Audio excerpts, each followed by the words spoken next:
right. Hello. hello gamers. Sorry about that. I had to like restart the stream because frames were dropping, and I talked about this a little bit, but I have the Xfinity app to like sort of try things. I did talk to Xfinity. I know what the issue is now. And I know like how I could solve it, but I'm not gonna pay for anything. I'm not gonna pay for anything when I'm about to move in a month. So that's something I'll look into for like the new place if like I'm having internet issues again. But for now, I'm just gonna have to deal with it. But yeah, let me go over to. Hold on, actually. The one thing is that Stream Manager hates. It absolutely hates when I restart my internet. Hates that. Let me move this over here. And Twitch app is installing an update. Okay. Just in time. Hello, Black Blue. Yes, you were just in time for me to be dealing with internet issues. At least for this stream, there's no dropped frames. It's not bad, so that's good. Once more, Stream Manager, please. No, okay. no. Let me restart on this place here. Later. And now? Now does it work? Okay. Yippee. My gosh. Why does Stream Manager do this? Alright. So let me go over to game screen. Yippee! Yes. I got a new transition stinger in time for today's stream. I guess I can play it again as well. I don't know. BRB. Yeah, it's very, very cute. It's of Juno. And so it was done by Arumo Ranasu, I think, is their name. And it came out really, really good. I am incredibly happy with it. There's a version without sound as well. I'll see which one I feel more happy with. But for right now, this is fine. I'm very happy with how it turned out. And yeah, just something to add a little bit more personality and personalization, I guess, to the stream. So with that was supposed to be all of the things that I commissioned, except I may have commissioned one more thing, and I guess we'll hear about that when that's done. At the very least, it was something that I had on my New Year's resolution. So now that it's done, it's like, yay, yippee. I commissioned someone for it. It is in the works. But I don't know if you're gonna hear about it until like late this year, and I don't know if you're gonna see it until maybe next year. So it's probably very obvious what it is, but for now, no confirmation. Let me go over, tab into game screen. There's always that one more thing, just one more thing. It's like this time for sure, like I'll have everything that I want. Oh, but maybe, I don't know, Juno's so cute, maybe I want to commission another thing. That's just how it is. So judging by the time frame, I do have a guess. Well, don't spoil it. Don't spoil it. It is the surprise. Last time, I don't know what happened last. I spent way too long trying to figure out the maze thing, and like, to be fair, at the time when I was experiencing it, I was like, what is this? Why is this in the game? And I was a little like slightly annoyed by like how random it was.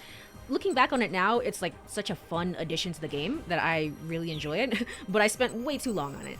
And that's really all we did. I guess Minorikawa also got an article or something, but meh. Yeah. So I guess with that being said, let's go ahead and continue. Oh yeah, we also learned that the taxi driver is also like used to be a teacher and is like a cool teacher and all the thugs respect him, and that was something. That was something. I'm still not sure how I feel about that. That was really random, but it's kind of cool. It's kind of nice. Nothing to be done. All right, cool your jets. Wait. I said that's quite enough. Hold on. I thought I did this already. Oh, did I save in the middle of it? Did it not actually save? Hold on. Any sort of place where I can jump? No. Okay. Well, in that case, we're gonna start the stream by me skipping through things. Oh man,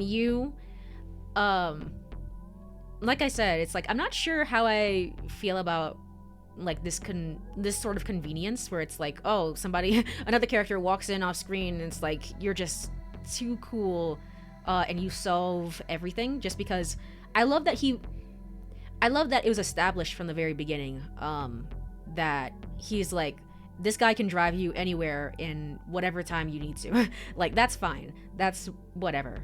As for him being a teacher and like this is how Minorikawa gets his article, I would have preferred, I think, that Minorikawa somehow manages to get it himself. Somehow, some way, he does something to impress the gang. Also, hi, Kiryu. Hi, Kiryu. You are as you are. But otherwise, I think I've not really it's not like I really hate anything about the rest of this. I really like the game, but I'll give my final thoughts as we get into the final thoughts when I stream on Sunday. So, Mr. Mino, I also did this one as well. Oopsie daisy, my bad.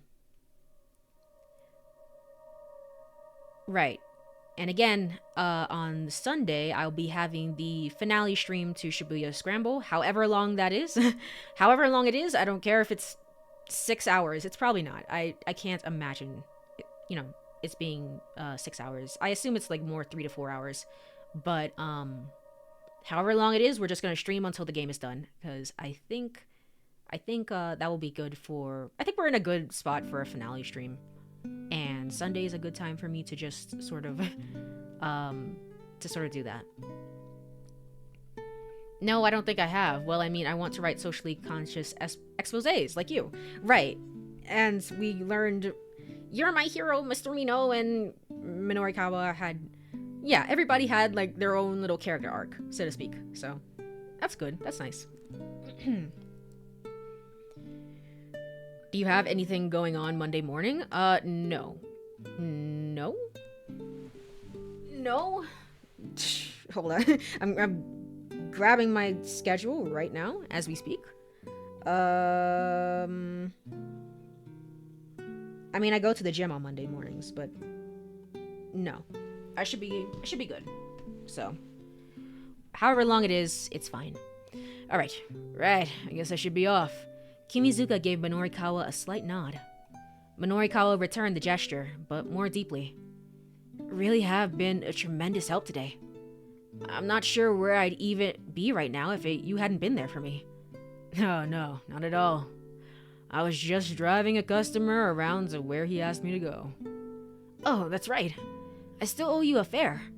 Opening his wallet, Minorikawa saw he had only a 10k yen bill. Still, now was no time to be frugal. I guess I also read this as well. I'll just skip slightly past it. They also announced like a I, the Somnium Files spin-off game, and that was really weird. That was really weird. I wasn't expecting a spin-off game. It seems more puzzle-based. I don't think the story really matters. But I will also be playing that whenever that comes out. So, I think it's June. After that, the interview with SOS went off without a hitch. Now that the tension was diffused, there was just a bunch of ordinary young guys. The juxtaposition of their appearance and their behavior would make for an interesting piece. So, about what you said earlier, Susumu said once Minorikawa had finished his questioning. The Nintendo, Direct, was that a spin-off? Yeah, it is a spin-off game, because it says from the I, the Somnium Files series, but it's not like I, the Somnium Files 3 or something. I guess I, the Somnium Files 2 is not called too. It's called Nirvana Initiative, but it is very much like reused assets, just like throw a game together. I think it's supposed to be a test of like what they want to do for the third game, or maybe something to help, while also making money in the process. But I don't know. I believe I think it's gonna be like, that's my theory at least. Obviously, I don't know. But my theory is that it's gonna be like light and kind of basic on story because Uchikoshi isn't working on it, and it's gonna be more puzzle focused. So that's how Nirvana Initiative was as well, where Uchikoshi kind of took a step back from it a little bit, and so like other people were working on the puzzles, and I think that's the puzzles got an improvement in the game, so yippee. And we saw a glimpse of it. It was a short trailer, but it looked like reused assets. About how I'm not the cream of the crop. Oh yeah, that. I just said it to get you worked up. Don't worry about it. Well, let me just ask you what you really think then. How do you think I could be a better leader? I don't know. I'm not really the sort of guy who wants to stand at the top, you know? But I guess I can tell you 2 things that'll make things go more smoothly with you and your buddies. Susumu leaned in, listening intently.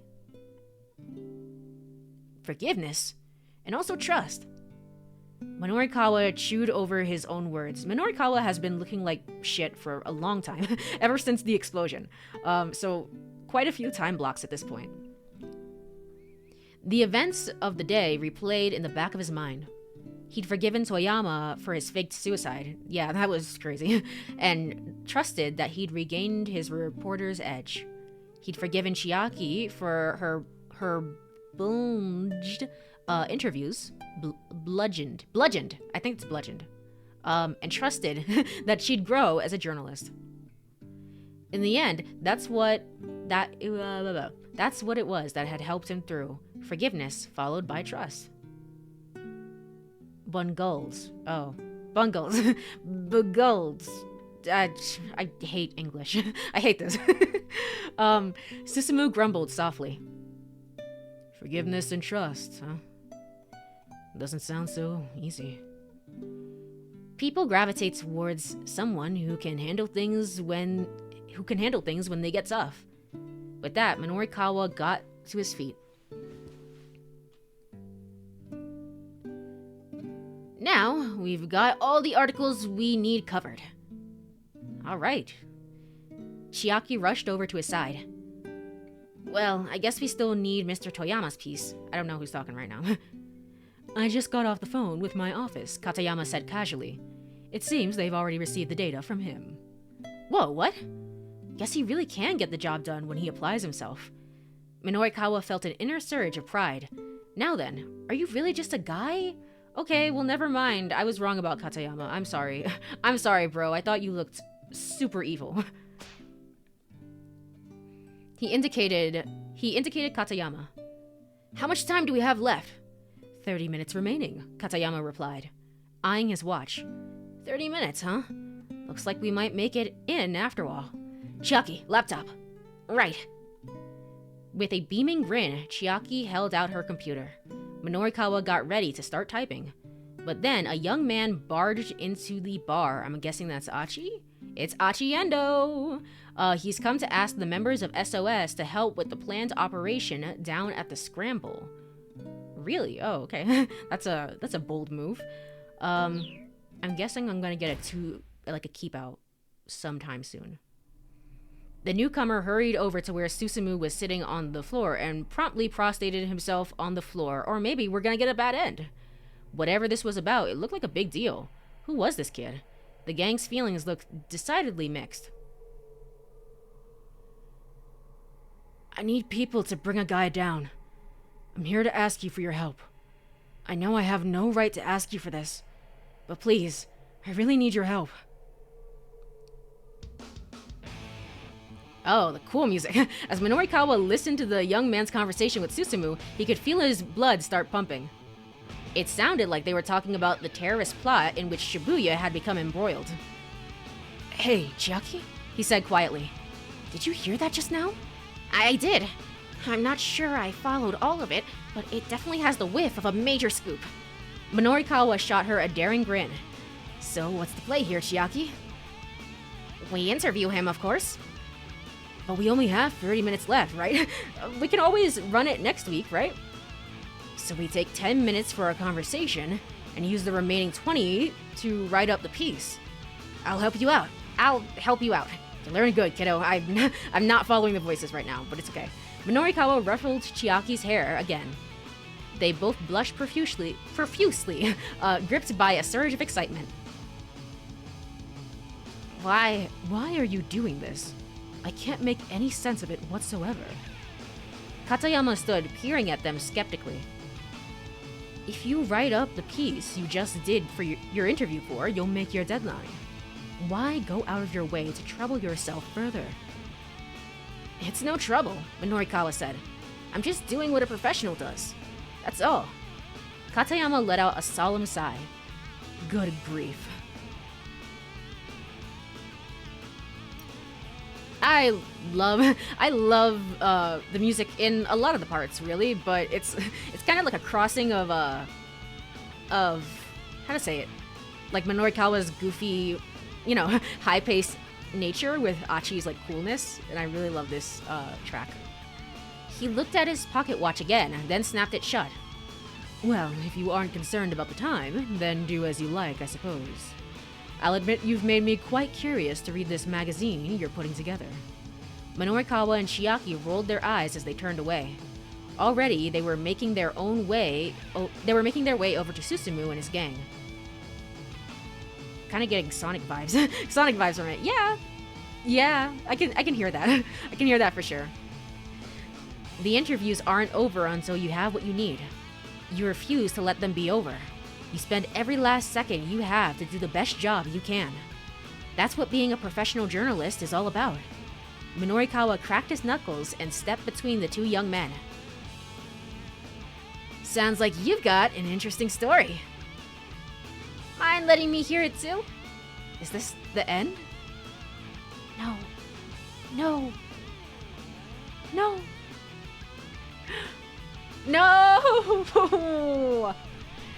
I knew it. The end of his story and ...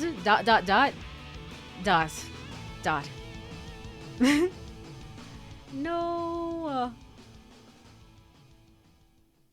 Dang. Alright, we're down to 2 protagonists left. So that took us to 1900. It really didn't, actually. I was a lie. Wait, no. Okay, no, here. Green. It took us to half an hour. Alright, close enough. Close enough. Congrats. So Minorikawa's story has ended, and you know what? I'm shocked, honestly, that we're not gonna follow... Like, what happens? So, Kano is gonna be the last protagonist standing. And how does that work? I guess he runs into all the other protagonists so we can see them. Maybe we'll read the article that Minorikawa has written. Because otherwise this will be a completely unsatisfying ending. But I imagine that must be the case. Kano reads the article. Otherwise, though, I'm actually surprisingly sad. I'm actually surprisingly sad that Minorikawa's route is done. I don't know. There's something about it, I think. Especially as things have gone on where it's like, Minorikawa is my least favorite character of the 5, but you know what? That doesn't matter. He has his own charm and his own way of doing things. And the fact that that isn't here anymore is slightly sad. Slightly sad. They had to phase out, like, some of these other characters, like Minorikawa and Maria, because they're just too goofy. Also, I guess Maria's unconscious or whatever.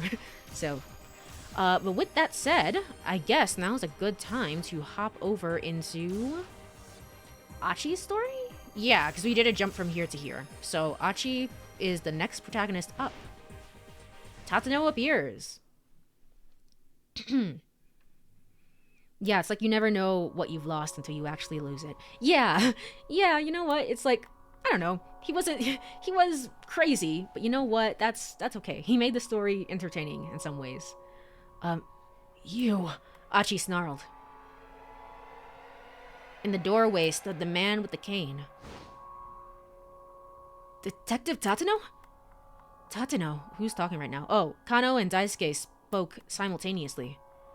Now, at last, Achi had a name for the assassin. It was a name he'd felt he'd heard somewhere before. You son of a bitch! Achi roared. What the hell are you doing here? Tatano bowed his head profusely. I am truly sorry. You're sorry? Sorry don't cut it, man. Not after what you were trying to do to Hitomi. I don't expect you to forgive me, and I intend to turn myself in to be punished for my crimes. But before I do that, please, let me do what I can to help you. I think you've helped enough. Achi grabbed Tatano by the collar and drew back his fist. Kano moved to stop him, but Tatano held up a hand. No, it's all right. Let him do as he pleases.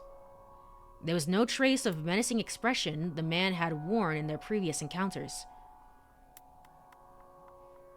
Achi scowled, but lowered his fist, then released hold of Tatano's collar.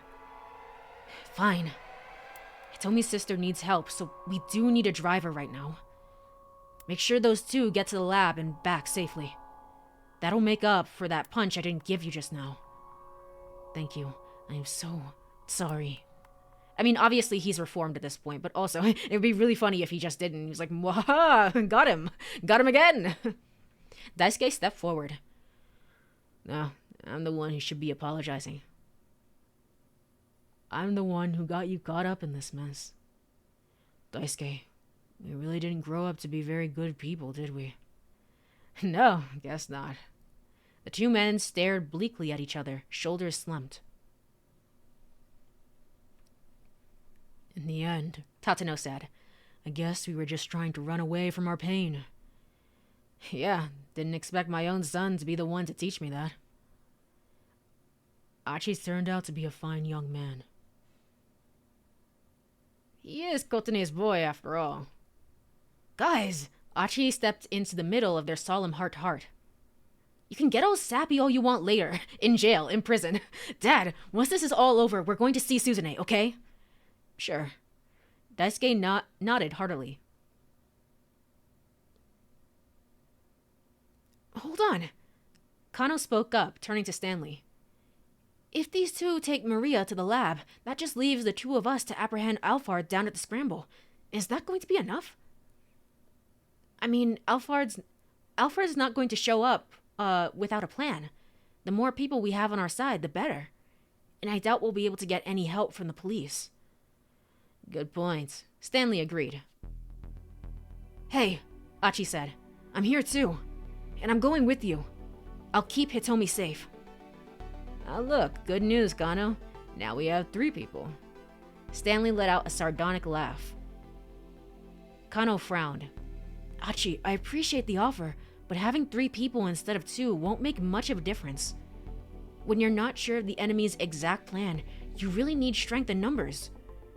If we could set up a dragnet like the task force did this morning, that'd be ideal, but... Come on, Detective, Achi said. Don't you have any idea what sort of approach this psycho might take? If I were Alphard, Kano mused, then I suppose my biggest problem would be figuring out how to get away after I'd taken Hitomi's blood. Stanley nodded in agreement. I'm betting he plans to involve the Ura virus, he said.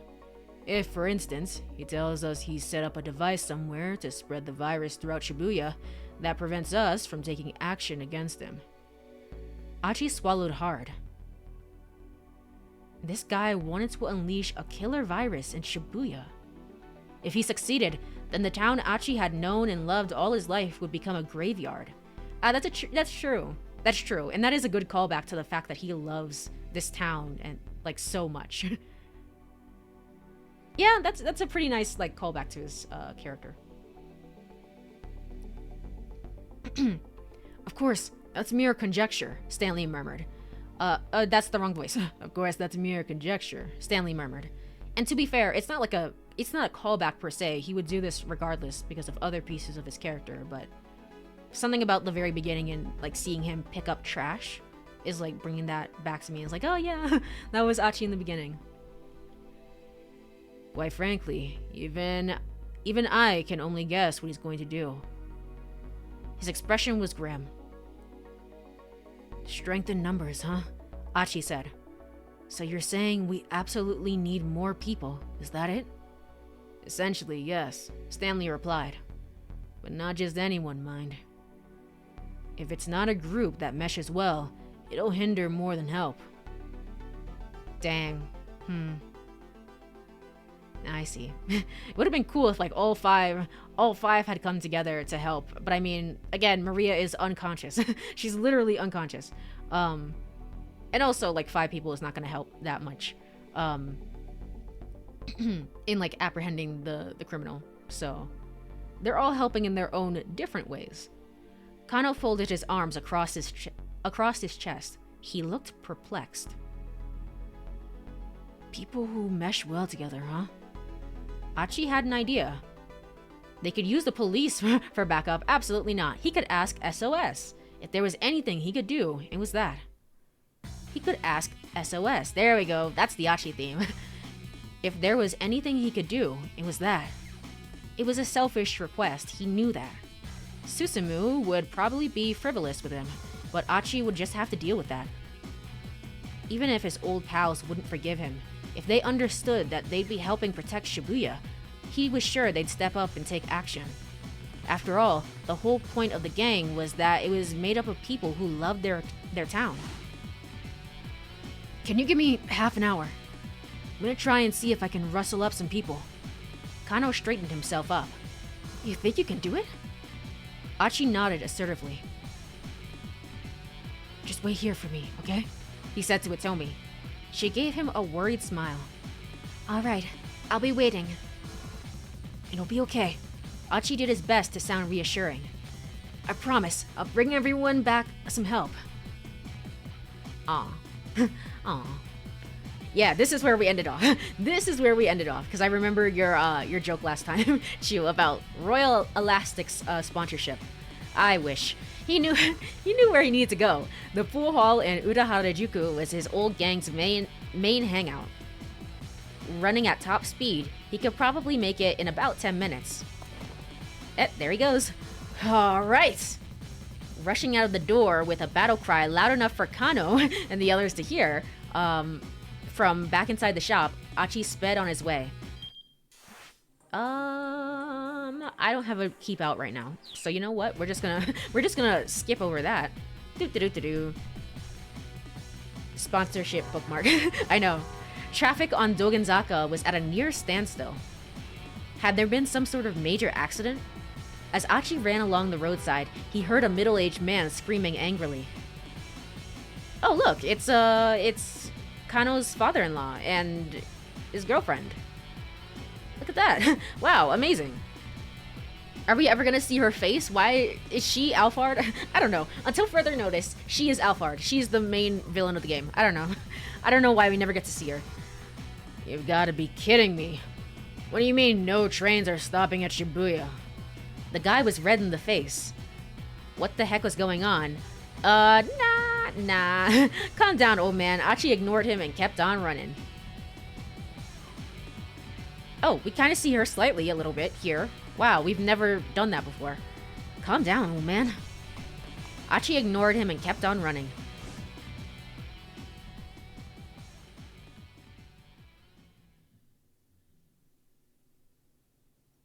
Oh. Alright. Finally, he arrived at SOS's hideout after a long, tumultuous little maze that was thrown in there. I guess everyone just knows the passcode to that. 2 young men were standing by the door as lookouts. Achi recognized one of them. It was the kid whose so-called buddies had tried to shake him down earlier that afternoon. They roused themselves as Achi approached. Hey, I need to see Suzumu. No, can't do. He's in the middle of something right now. The lookouts made no move to let him through. Achi felt a surge of resentment towards Susumu.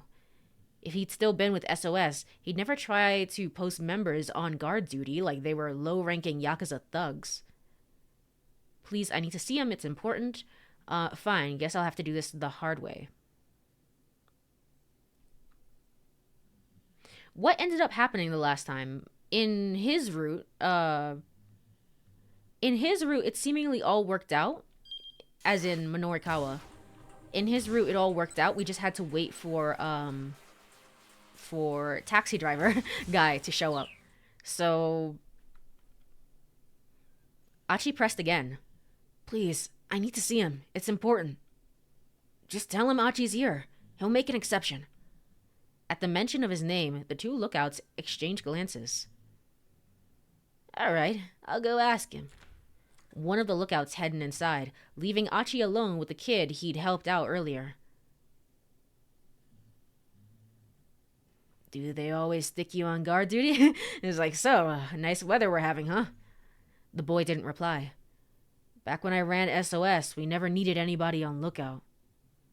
We were just a bunch of guys who loved Shibuya, and who had a fun time hanging out with each other. That's all it was, really. It's not Susumu's fault that SOS changed, the boy said, somewhat fearfully. Lately, it's been Kiryu who's been driving things. Is Kiryu gonna be the final boss of Achi's route? I don't know, somehow, some way. Kiryu. Oh yeah, that guy. Achi recalled his earlier run-in with him, the guy who was an arrogant bully. At, like, one timeline, he brutally killed you. And that was... I still think about that bad end, because it's really, really out of left field.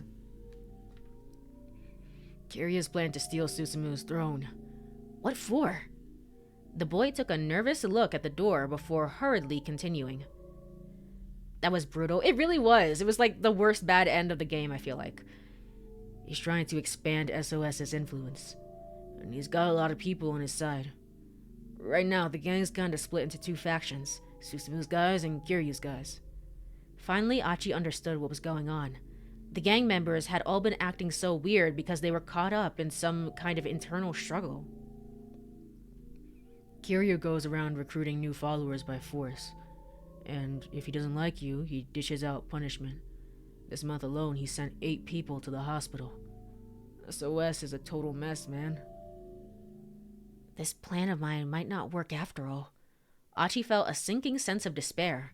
If SOS was ravaged with infighting, it was doubtful they'd heed the dangerous request he had for them.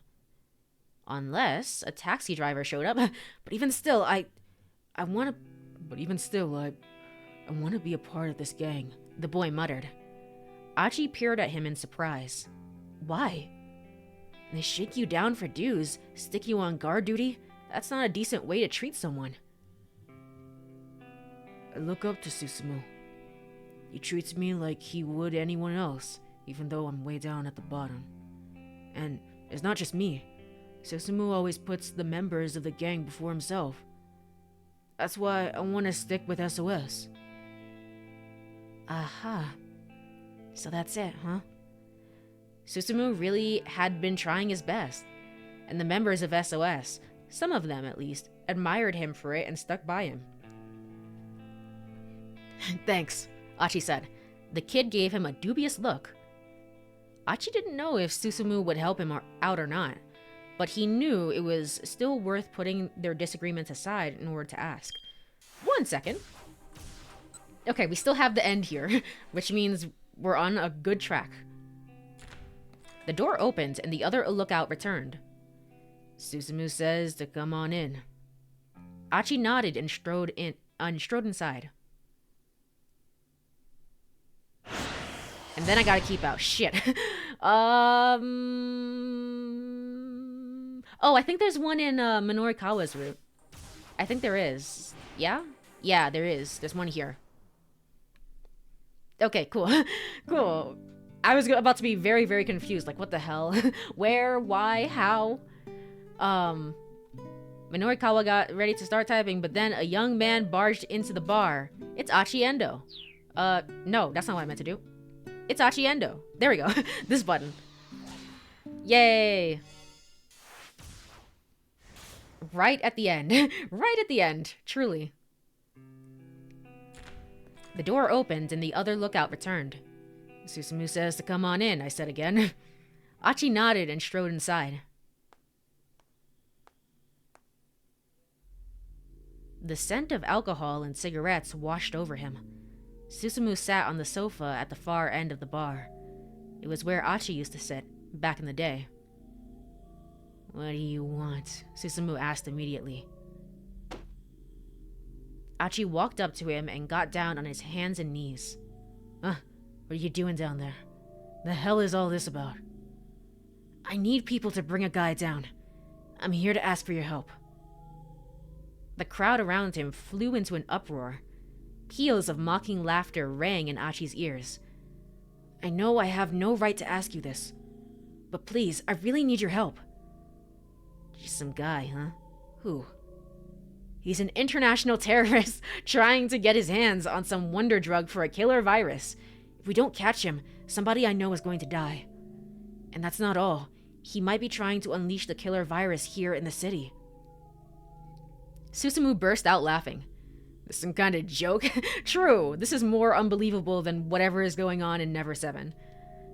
"You alright in the head, Achi?" The other gang members followed his lead, unleashing another storm of mockery. The laughter continued for quite some time. Finally, Achi had had enough. "Shut your damn mouths." He said nothing. Achi said nothing. He endured the ridicule and simply stared up at Susumu. As patiently as he could, he waited for Susumu to give a proverbial nod. Finally, the laughter subsided, and Susumu crouched down and got in Achi's face. "Is that how you go about asking someone for a favor?" Susumu growled menacingly. "If you have a problem with me kowtowing like this, I can apologize some other way, all you want. But don't you care what I just told you? Shibuya... But don't you care that I just told you that Shibuya is in danger?" That's gonna be a rough reading day. I can hear that. Achi's voice was unwavering. "But face it, Susumu, isn't Shibuya the reason everyone here hangs out with each other? If you're telling me you don't want to keep the town safe, then I won't ask you guys for anything again. I withdraw my request." The two glared at each other's eyes. Oh, there's Minorikawa. Then, before Susumu could reply, an odd man stepped in between them. How is there a jump here? Why is there a jump here? I just got the ending. What the hell? Oh, I guess if at some point I had left Minorikawa's story and then... Yeah, oh, well, that's awkward. I don't need to be... That's awkward. That's not what I need to do. Oopsie daisy. Alright, let me out. Let me out. My bad. Alright, cool. Let's go back. Let's go back. Speedrun. Skip strats. Then, before Susumu could reply, an odd man stepped in between them, but we don't care about him. We're not going to follow up on that. "Sounds like you got an interesting story," he said. "Mind letting me hear it, too?" "You again? Didn't you already get your interview?" Susumu rolled his eyes. "I think Gravels here might be telling the truth." The newcomer's face was all seriousness. "It lines up with the information I have." "Hey, Gravels, you got a sec?" "My name's not Gravels," Achi growled. "It's Achi." "I'm Minorikawa, magazine reporter, and I know a bit about that stuff you were saying just now. The killer virus you mentioned is called the UA virus. That wonder drug is an antiviral medication, and the person you know who might die is Maria Osawa. Am I right?" Achi was almost too shocked for words. How did you know all that?" Minorikawa ignored him and turned to the SOS leader. "Susumu," he said, "something is really going down in Shibuya. What are you going to do about it, boss?" Susumu bit his lip. He looked pretty conflicted. "Sounds good to me," someone called out. "Let's give him a hand." And then Kiryu had to barge in. Achi turned to see where the voice had come out from. It was Kiryu. "You shut up," Susumu said with a glare. "Break out of your rut, old man," Kiryu sneered. "Achi here is right. Isn't keeping our beloved Shibuya safe what SOS does?" He slipped an arm around Achi's shoulders. "You're okay with that, right, Achi?" Me going against Suzumu's orders to help you out? Kiryu's lips pulled back in a broad, unsettling grin. Oh, is it like a power struggle, a power dynamic right now? But first, we have unfinished business, you and I. I mean, I'm willing to lend a hand even though you ditched the gang and all. But first, we've got to settle our score, here and now. You understand, don't you? Yeah, you're right. Kiryu grinned hungrily. It's guillotine time! A bunch of gang members started up an eager clamor at Kiryu's proclamation, pronouncement even. In a matter of moments, Achi was grabbed from all sides and hoisted onto a pool table. A dozen young men held down his arms and legs, positioning him so his head jutted out past the table's edge. What the hell? So I have to die for the sake of Shibuya? I mean, Achi would, but also, what the hell? Kiryu brought out a steel pipe nearly a meter long. It was caked liberally with dried blood. Guillotine! Guillotine! Guillotine! Guillotine! Guillotine! Guillotine! The men of Kiryu's faction pumped their fist in the air, chanting madly. Kiryu licked his lips as if drunk off their cheers. Glancing to one side, Achi saw Minorikawa speaking emphatically to Susumu. It looked like the reporter was trying to talk some sense into the SOS leader. Yeah, it's like, this is gonna be super duper violent if we don't do something. Achi really would, but can we not? Can we just, like, survive another day? That would be cool. Man, today is my lucky day. I get to take the head of SOS's original leader. Achi twisted his neck to peer up at him. Man, what point is there in taking my head right now? Oh my, you don't get it, do you? See, if I send you to the hospital, everyone in Shibuya is gonna know my name. And once I've got that big-ass sign over my head, I'll be able to unite this town under my banner in one fell swoop. Kiryu's eyes were crazed and bloodshot. Then that's all the more reason for you to do as I'm asking. If you want to unite Shibuya, you have to protect it first. But if you think you need to take my head to do that, then go right ahead. Go right ahead, see what I did there? Haha.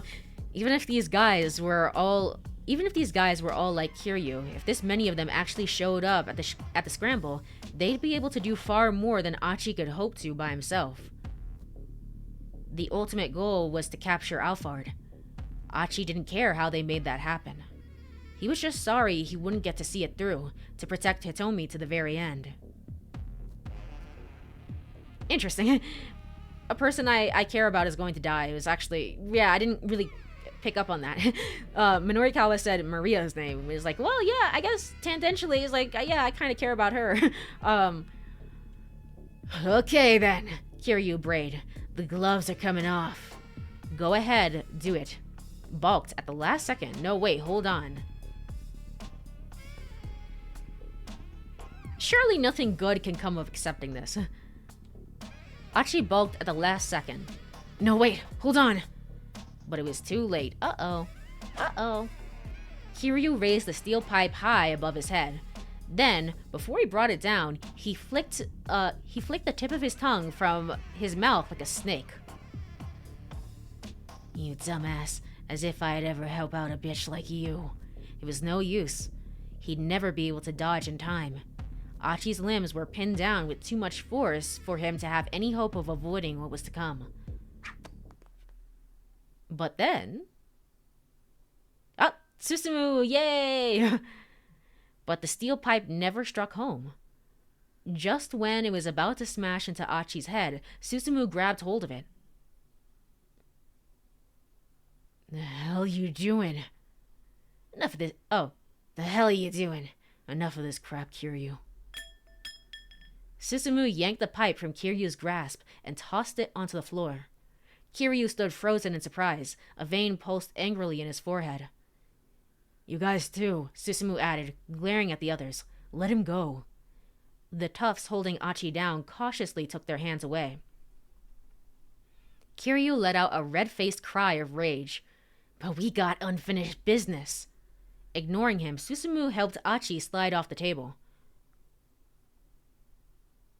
Every man gets to make one request in his life that cannot be denied.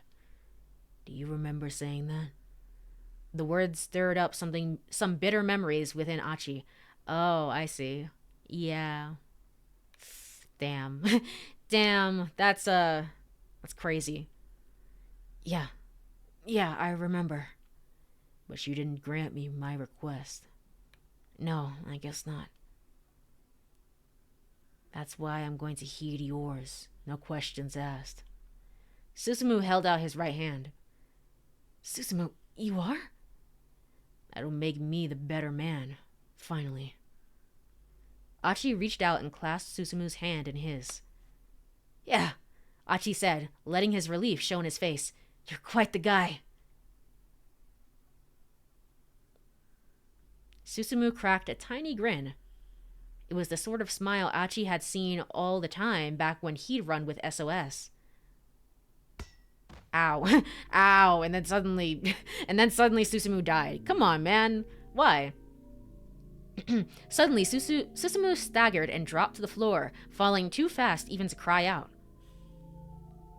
Kiryu had snatched the steel pipe back from the floor, striking Susumu from behind once his back was turned.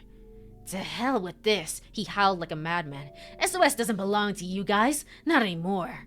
I won't allow it. Achi didn't flinch.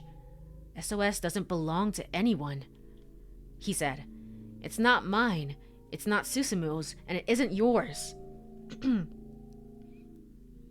Game, it's like, why are we, that's kind of wild. He was having a good moment there, and then all of a sudden he got knocked out. Oh well.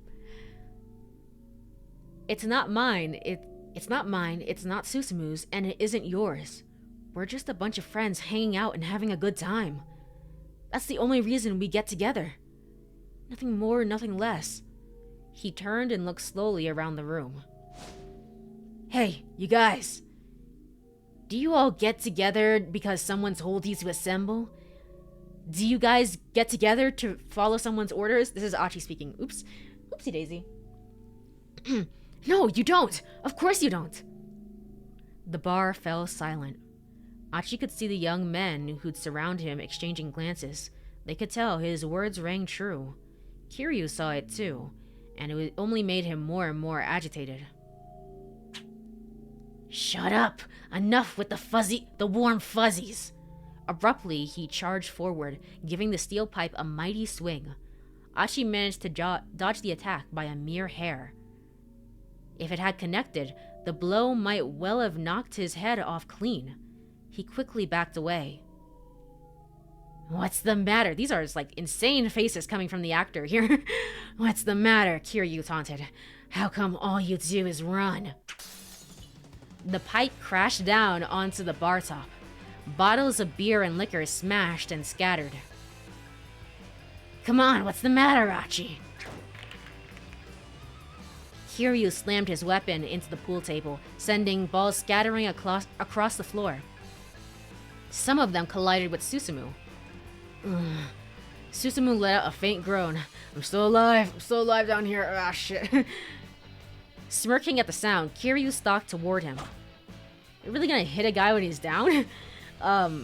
Imagine the photo shoot. They had to hold these faces. I know. It's like, some of these are really, really good. And some of these actors are like really fantastic.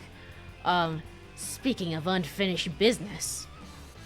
With a gleaming grin, Kiryu took aim at Susumu's head, lifting the pipe up high. Stop! Before he could think better of it, Achi was rushing for his fallen friend. Heh, you dumbass.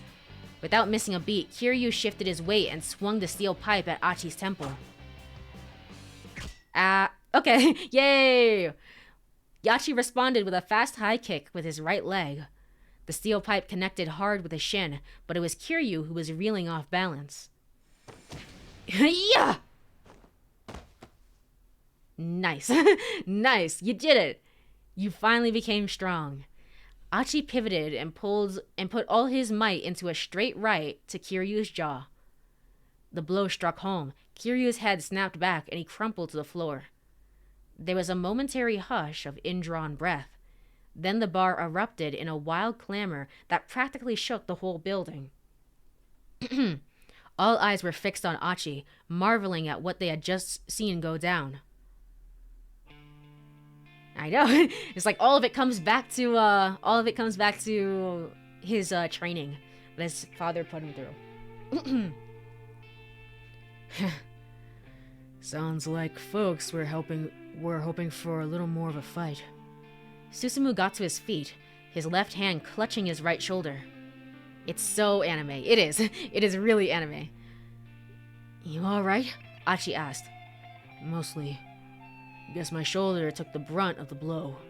The gang members from Kiryu's faction rushed to their unconscious leader's side. Achi shot them a steely glare, and they gathered up Kiryu and dragged him out of the bar. I didn't go too far here, did I? Achi asked Susumu. Is this gonna cause trouble for you? No, I figured Kiryu would pull something like this eventually. It's just a question of when. Right. I'm sure he's going to gather up his own bunch after this. We'll probably wind up butting heads again. Susumu didn't sound especially eager for that fight, but he didn't sound especially afraid of it either. Achi was still worried about a few things, but his friend had clearly grown as a leader. Is Minorikawa still here, or is it like, he was like, oh, whatever, I don't care. Anyhow, back to that story about you needing some manpower. Will the guys here be enough? There are around 30 gang members still in the bar.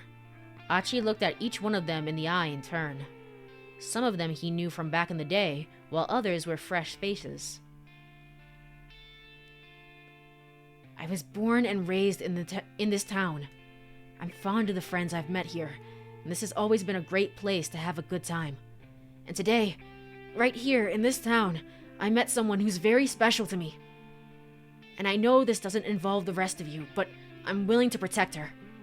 Achi knew he wasn't doing a great job of getting to the points, but the members of SOS listened quietly. And so, it's like... he felt like a grade schooler who didn't know the answer to a difficult question. He fussed with his hair and frowned sheepishly. Okay, so I'm not really sure how to put this, but Shibuya is a special town to me because of getting to meet people like that.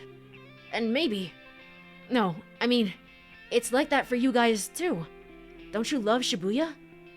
So help me help this town. He bowed low and deep. I want to protect this girl who means so much to me, and the city that means so much to me as well. I know my answer. Susumu clapped a hand on Achi's shoulder. Listen up, everyone.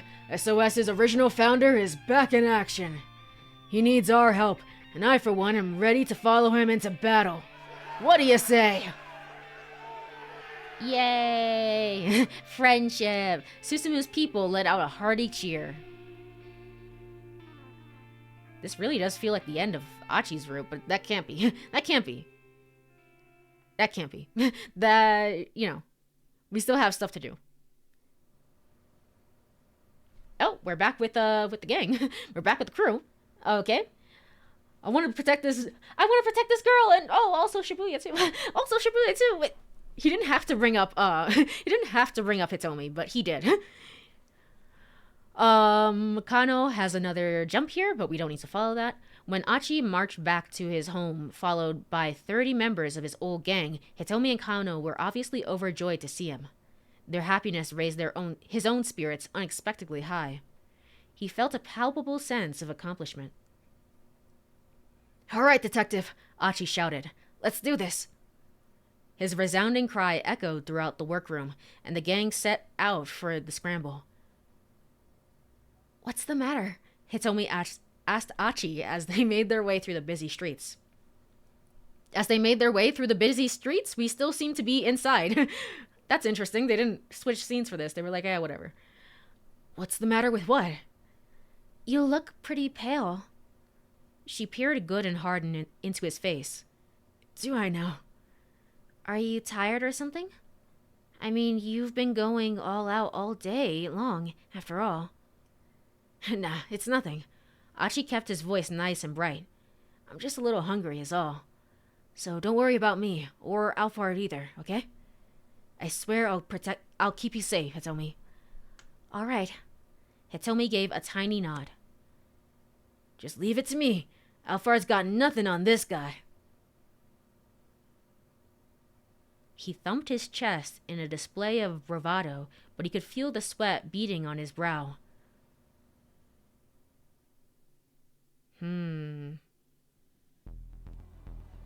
Are we at the scramble? We're at the scramble. I don't believe it. Alright, right back to where everything started. Right back to where Hitomi started it too, as well. When they reached the scramble, Achi took place at a location specified by the battle plan Kano had drawn up. Hitomi was only a few meters away. Whatever happened, he was in a good position to shield her from harm. There were 3 minutes left until the appointed rendezvous. Achi wondered what sort of person was going to show up. Still, he knew he couldn't scan the crowd too much. He needed to act as naturally as possible, so Alphard wouldn't be suspicious. But doesn't Alphard already know what we look like? He was there. He was looking at us through the screen monitor, and he was like, hello, I would like to set up my stage play. Wahaha. Okay, whatever. He risked a glance over at Hitomi. Now wasn't the time for admiring, but he couldn't help but think how cute she looked. In some ways, seeing her there felt similar to when he'd first seen her that morning in the very same spot. The difference was that this time, it wasn't just Hitomi's good looks that made him find her so attractive. They might have only spent a few hours together, but in that time, he learned a lot about her as a person. He knew what was important to her, what her worries were, what her wants and desires. And also, he'd learned what a kind-hearted person she was. Achi recalled what happened back in the workroom. You know, now that I think about it, Achi's, like, jealousy thing never went anywhere, because it was just, like, the person he was most jealous of, like, just died. So that's just kind of how that plot line got resolved. Which is like, okay, well, I guess that's one way to do it. Sure. Everything was in 144p back then. Alphard couldn't tell them IRL, maybe. Maybe, possibly. Maybe he didn't have, like, a monitor there, but I just find that so baffling that they're like, yep, not even gonna change my hair or my clothes or anything. He won't see us. He won't recognize us. The cure to jealousy is death? Maybe, possibly? I don't know. Even though her own life had been in danger all day, Hitomi Alright, cool. Hitomi had shed tears for his father and his sister. She really understood people's grief and suffering. What do I do if I can't protect someone as good as her? Achi muttered under his breath, clutching his right leg. His shin was throbbing wickedly where the pipe had been smashed against it. Oh yeah, that might be an issue. He'd been okay walking so far, but any intense fighting and the leg might give out. But he couldn't let himself worry about that now. If it came down to it, he'd be a human shield to protect Hitomi if he had to. He looked at his watch. Only 1 minute to go before 7 p.m. He glanced at Hitomi again and saw her eyes widen in surprise. Quickly, he followed her gaze across the plaza to see Kano's girlfriend. I don't know. I don't know. Who could it be? Or, like... Oh my gosh. Gosh darn it, I was just about to say it, too. He spotted a tall white man approaching.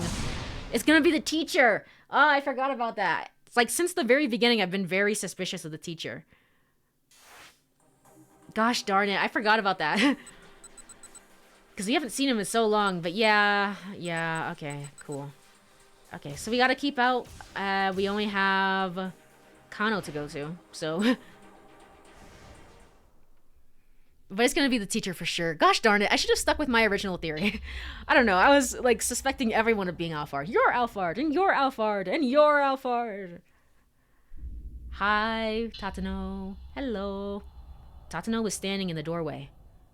You! Achi's face was red with rage. And then I have, what the hell? What the hell? I gotta keep out, shoot. Oopsie daisy, I had to just click one more time and then I would have been done. Alright, where's the jump? Here? Kano, here. Alright, this time we're actually gonna continue the story. Rushing out the door. Enough for Kano. Alright. Now we're back. Immediately. Just the immediate keep out. It was just like, nope, you can't continue. No, no, no, no, no. Achi's protests were vehement, but he backed down at last. Tatano would escort Kanan and Maria to the lab. That left 3 to try and apprehend Alphard: Kano, Stanley, and Achi. Having only 3 people was a dicey prospect, though, so Achi took it upon himself to head out and gather some backup. I will say that is one thing that's good about the ending here, is that as things are starting to intersect, we don't get a lot of like overlap between like, okay, let's now play this scene again, because it trusts that the player is like, yeah, I already played through this, I don't need to see it again. So that's really appreciated. Tatsuno got the car keys from Daisuke, then helped Kanan pick Maria up off the floor. Kano watched him warily. There was no trace of the blood-curdling expression of the older detective had shown when he was holding Maria at gunpoint. His face was that of a man who with a responsibility, the Tatsuno that Kano had always known.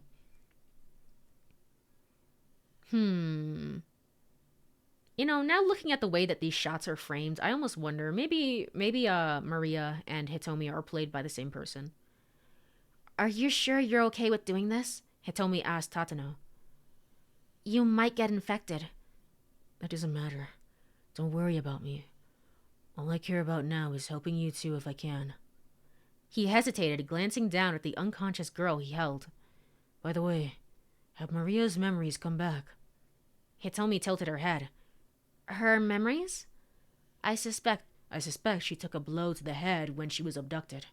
When I ran into her earlier, she didn't even know her own name. Well, she seemed like the same sister I've always known when she came in here. Good. Then her memory must have recovered.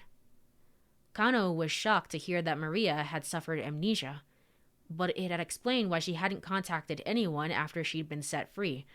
Y'all should hear about the goofy antics that she got up to. I wonder if we're ever going to see Boss again. Or Chiri. I feel like we have to. We're going to like check in on them after they've won the eating competition. Probably a body double if they needed both in the same shot. Yeah, that's why we can't see her face right now. Alright then, Tatano said. We'll be back. Carrying Maria, he and Kanan headed for the door. Detective Tatano? Oh, Detective Tatano, that was me. Oh boy. Kano called out, then paused, tongue-tied, when Tatano stopped. There were so many things Kano wanted to say, but he couldn't find the words for any of them. Once Maria is safe, I'll turn myself in. Tatano kept his back turned. The words were like a dagger in Kano's heart. Once this was all over, Tatano would no longer be a detective, but a criminal. Kano knew there was no alternative, but still the realization had hit him hard. Detective Tatano, Stop your dithering. But... Never lose sight of what you're supposed to protect. Ever. Kano snapped back to attention at Tatano's words. That was Dick Dictum number 1, the advice given that kicked off his whole Dick diary. We have not talked about that diary once in a very long time. I'm not the one you should be worrying about right now, Tatano continued. We need to save Maria Osawa's life and protect the people of Shibuya. Kano bit his lip. Yes, you're right, I know that, but...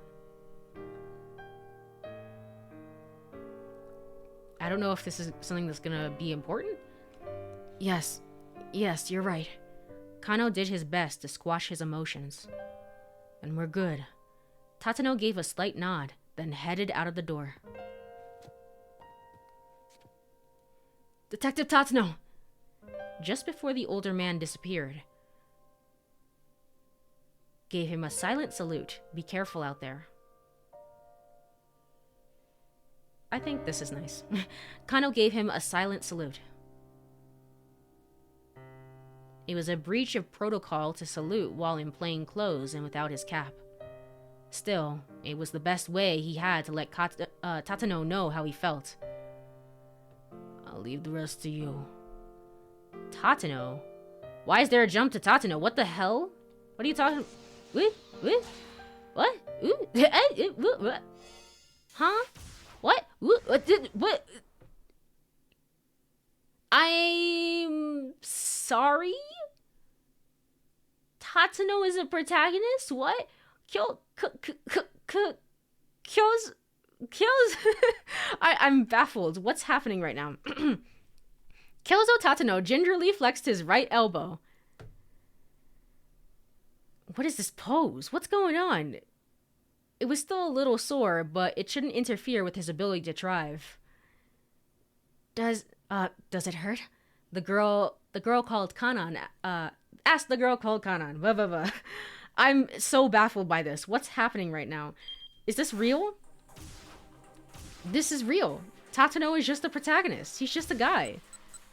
Alright, cool. Cool. Alright. No, I'm alright. Good thing I didn't kill you, she said, her tone matter of fact. You ought to thank your younger detective. If he hadn't stopped me, you wouldn't be here right now. Is that right? Tatano looked over at Kano.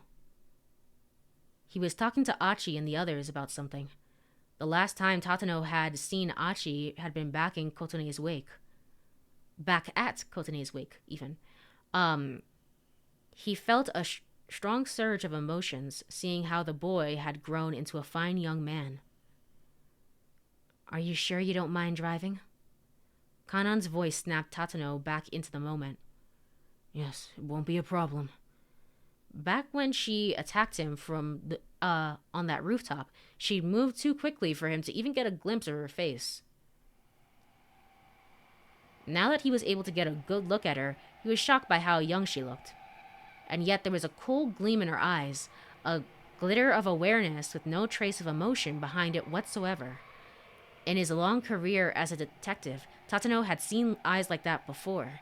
It was a look he knew well, the look of someone who had killed and had done so many times. I'm so sorry about all this. And then Hitomi was like, oh, okay, well, things are getting a little too serious here. Let me come over and talk to you. I'm so sorry about all this. Please look after my sister, Hitomi said. She bowed deeply. No, I'm the one who should apologize. Tatano would have liked to go on, to say that helping now was the least he could do to atone for what had happened earlier, but he stopped himself there.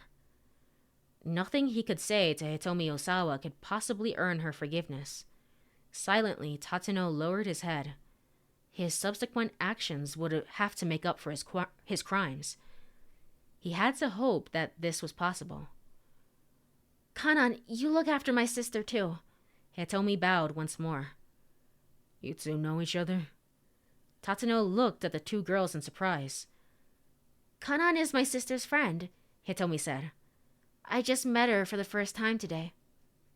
What strange series of events could have transpired for Maria and Kanan to wind up as friends? Don't worry about it. There's a whole game. Just a whole game and a whole bunch of stories. Don't worry. Tatano felt a prickle of curiosity, but now was not the time for that conversation.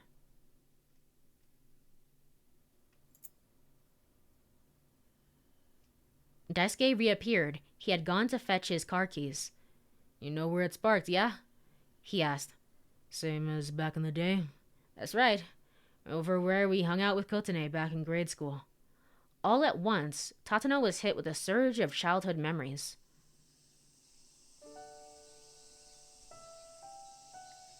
Aw, aw. The sky was a piercing blue.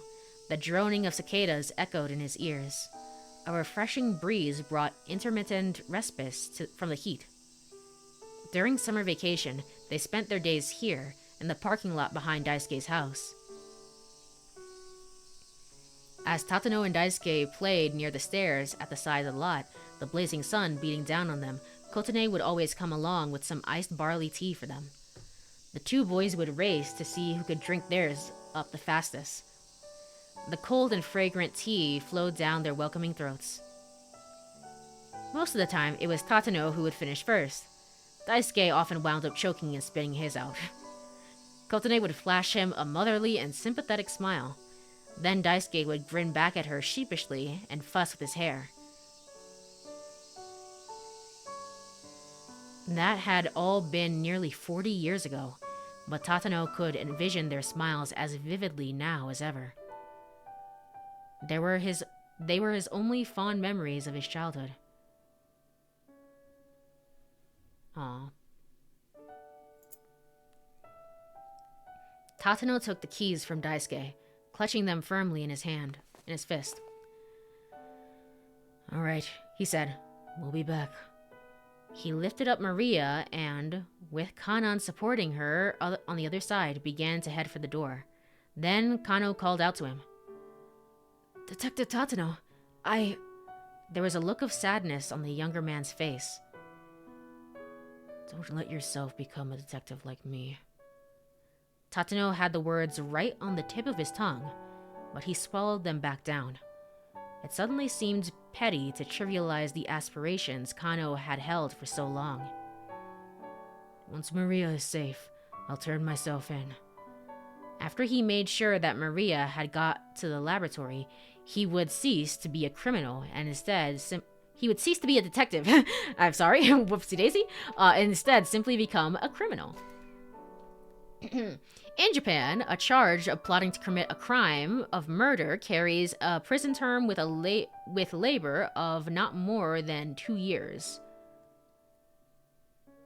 Carries a prison term with labor of not more than 2 years? The labor being 2 years? Or no? Just 2 years? Just 2 years for plotting to assassinate? That seems kind of crazy. I mean, you didn't go through with it, and like in the end, he's innocent. Like, taking all of his circumstances into account, it's like understandable, but also, what? But despite the failures that had brought him to this position, nothing that he had said up until now had been a lie. Of that much, he could be proud. "Never lose sight of what you're supposed to protect. Ever." He could at least try to be the detective Kano had admired until the very end. As Tatano left the room, Kano saluted him crisply. Ordinarily, a detective wouldn't salute in plain clothes or without his cape. The little breach of etiquette just showed all the more clearly how Kano felt. How far do we have to go for it to still be plotting and not enacting? True, he did try and kill multiple times today. It's like, okay, sure, just 2 years. Just 2 years. I'll see you in 2 years. Bye-bye. If Tatano hadn't been holding Maria up, he would have returned the gesture.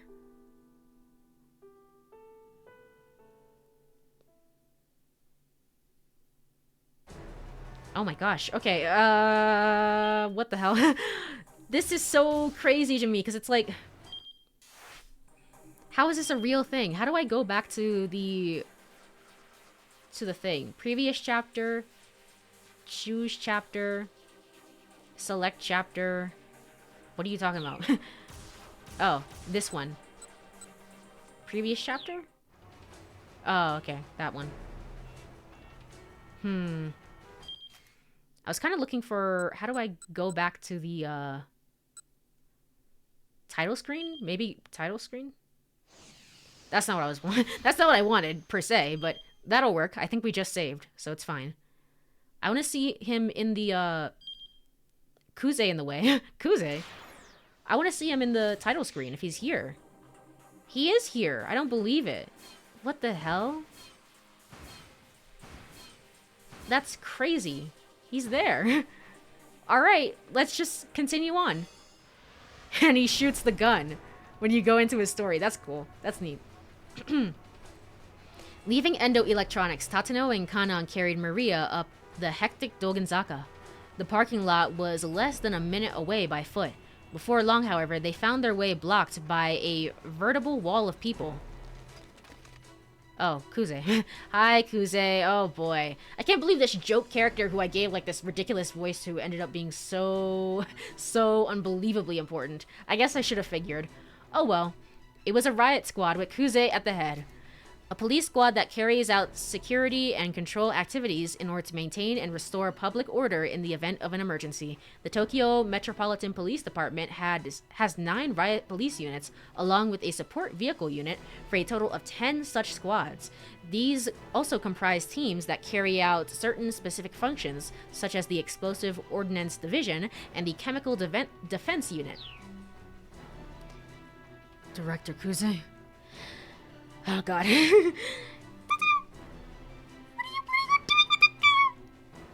What are you planning on doing with her?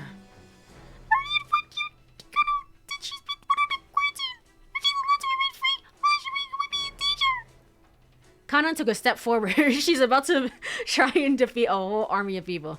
Tatano could sense that she was about to move in for the kill. Easy now, he says softly. Wait. As skilled as Kanan was, she was no match for an entire armed police squad. I'm not going to take them all on, she murmured. I'm just going to take the man in charge hostage. Oh, that's her thing. Surely this is not a good idea. It's like, am I gonna make my crimes worse? Whatever. Whatever. Tatano swallowed. Capture Kuze and then run off? It could work. Considering the time limit they were facing, they knew that if they could find some way to force their way through, that they had to find some way to force their way through here. Still, given how far they still had to go to reach the laboratory, he wanted to avoid direct conflict as much as possible. Give me 1 minute. No, just 30 seconds. Tatano turned and stared at Kuze. The two had known each other since their rookie days. Director Kuze, tell me, what is it that you believe in? Is this still plotting? Is it still plotting? I don't know. Maybe. Does it count? Does it count as enacting once she gets the hostage? I would believe so. Is Kanan just gonna walk free from all this? That would be like, that's what I'm starting to think about. Is she gonna be? She's not a citizen of here, and she's also supposedly very young. So what's gonna happen with her? What do I believe in? Yes. Weren't you always the one who said that you need to put faith in your subordinates no matter what? Oh, yes. Yes, that's right. Kuze's eyes wavered ever so slightly. In that case, put your faith in me. No, put your faith in Kano. He believes that saving Maria Osawa will let us save Shibuya. He's doing everything he can to make that happen. Kuze's lips curled into a wry grin. That sounds like Kano, alright? Always thinking in such simple terms. International law plus juvenile law? Lawyers in shambles. We don't know what to do. Usually the simple answer is the right one, sir. People like you and me overthink things. We make them more complicated than they need to be. Just consider for a moment. Will putting Maria Osawa under quarantine clear up this case? No, it won't. So as long as we don't know how she was infected with that virus, we can't rule out the possibility that other people have been infected as well. True. Tatano kept his eyes locked on Kuze's. Director Kuze, right now, what we need to do more than anything is get our hands on that antiviral drug. We need to be helping Kano. Please, sir. Kuze furrowed his brow in thought for a few moments, then shook his head. Wait, come on. I can't do that. You gotta understand the position I'm in. What?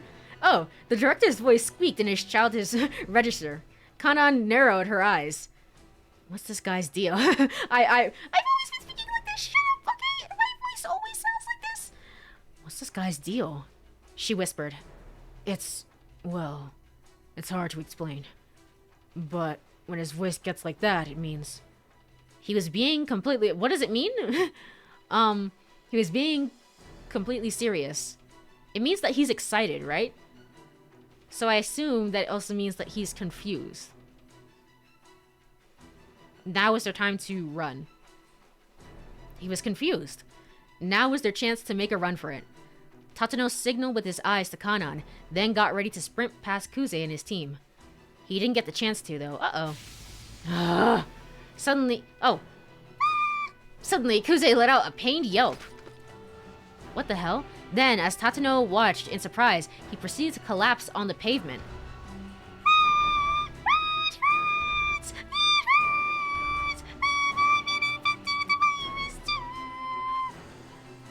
What is happening? What is... The riot squad immediately rushed to their director's side. Oh, okay. He's faking it for our sake. Yeah. Clipping is like, that was my best performance yet. Truly. As Tatano stood there, dumbstruck, Kuze secretively flashed him a knowing wink. That was a terrible performance, Kana muttered. Yeah. But it was a tour de force as far as I'm concerned. Inwardly, Tatano gave his boss a nod of respect. Slipping past the riot squad, he and Kanan headed for the parking lot. Several members of Kuze's team hurried to chase after them. Kuze cried out as he writhed on the ground.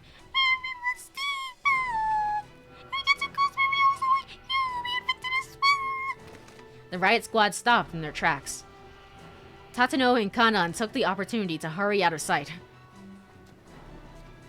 Darting through some narrow alleyways, they arrived at the parking lot. Alright, here we go. But the area had changed since Tatano's youth. But some of the old air of nostalgia still lingered. There it is. He spotted the minivan with Endo Electronics written on the side. Oh, that was probably Tatano speaking, but it's okay. Tatano gently laid Maria on the back seat. She was still apparently unconscious. Once Kanan had climbed into the passenger seat, Tatano hit the gas and sped off. And now for a driving minigame. It was like, wait, what? How far is it to the lab? Kanan asked. Normally it would take about 50 minutes, but with this traffic, it's hard to say. Tatano avoided the stop and go of Dogenzaka, taking side streets as he headed toward Shibuya Station.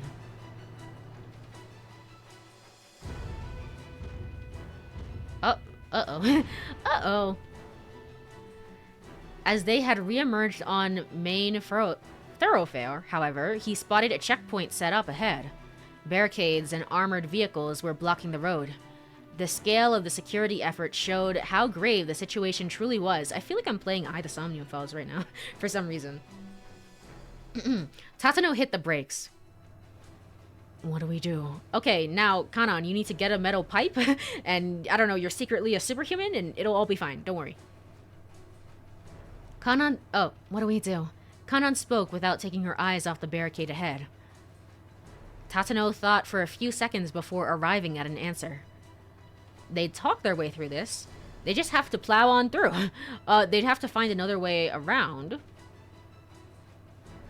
Honestly, let's try C. I don't know, what's the worst that can happen? They'd have to plow on through. Get in the back seat, Tatano told Kanan. Why? I want you to hold on to Maria so she doesn't fall. A feisty grin came to Kanan's face. You got it. Kanan quickly clambered into the back seat, and Tatano gunned the accelerator. It's do or die now. Tatano clenched his teeth as the van picked up speed. Then, a patrol car came roaring out of a nearby street. What the? Reflexively, Tatano eased up on the gas. What the heck is going on? The police cruiser cut in front of the minivan, turning to head right toward the roadblock. Crashing into the barricade, it plowed on through, not stopping until it slewed upon the curb. It slewed up onto the curb beyond.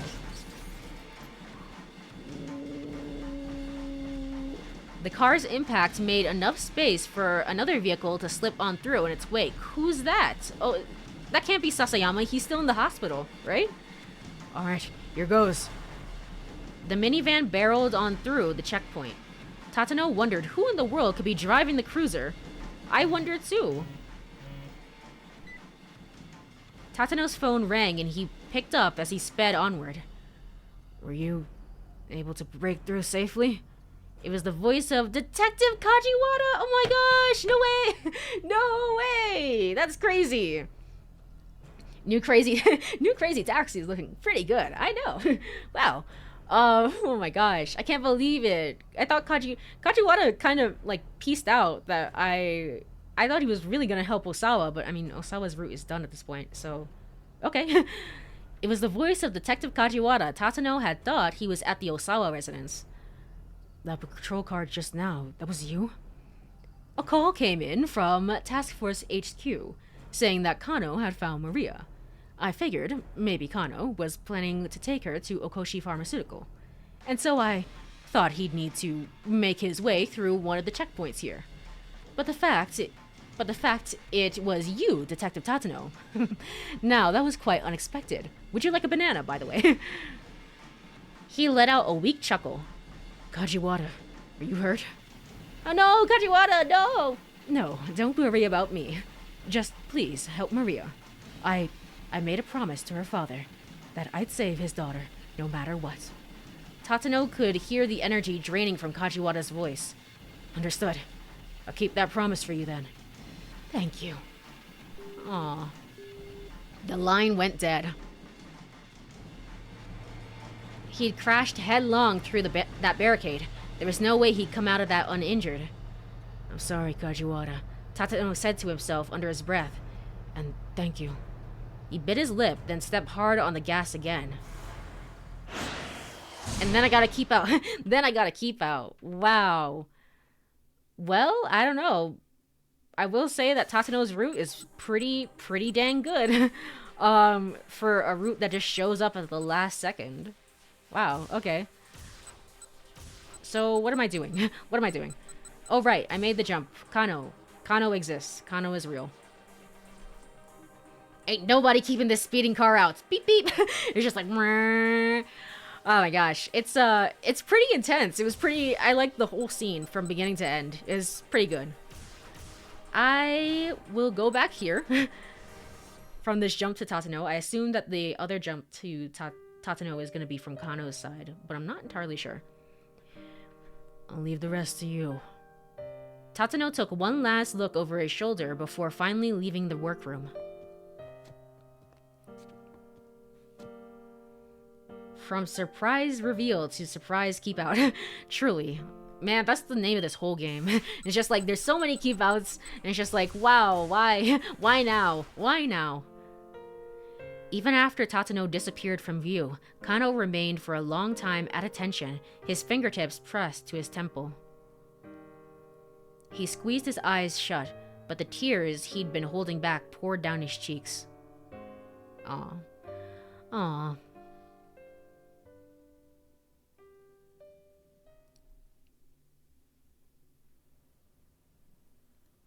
There were only 30 minutes remaining until the time when ALPHARD had told them Hitomi should be at the scramble. They need to get ready for action. I'm late! Hello, Black Blue, hello. No worries. What has happened so far? I mean, Tatano has a route. Tatano has a route, and that's crazy to me. That's the biggest thing that's happened so far. Friggin'... what else? Oh, right. We said that a white man had approached the scramble where Hitomi is being held, and that makes me think, like, ah, gosh, it really is gonna be the teacher. That teacher from way back when that I said, like, it's gonna be him. I think he was, like, my first suspect for friggin', for who ALPHARD could be. And then I just kind of, and then from there, I just kind of jumped around. It's like, oh no, Kano's girlfriend is ALPHARD. Everyone is ALPHARD. I don't know. But I think, I don't know. I think it's probably gonna be him. So, also you finally get to Tatano. Yeah, it's that was a whole insane scene. I really liked it. So, Achi had some cool scenes. Yeah, Achi did have some cool scenes as well. So that's good. Everything is going good. They need... If you can hear my dog barking in the background, I'm sorry. She's She's barking in her sleep. They needed to get ready for action. Is their surveillance camera system still up? Kano asked. Yes, Daisuke replied. It looks like what happened earlier was just a temporary hacking job.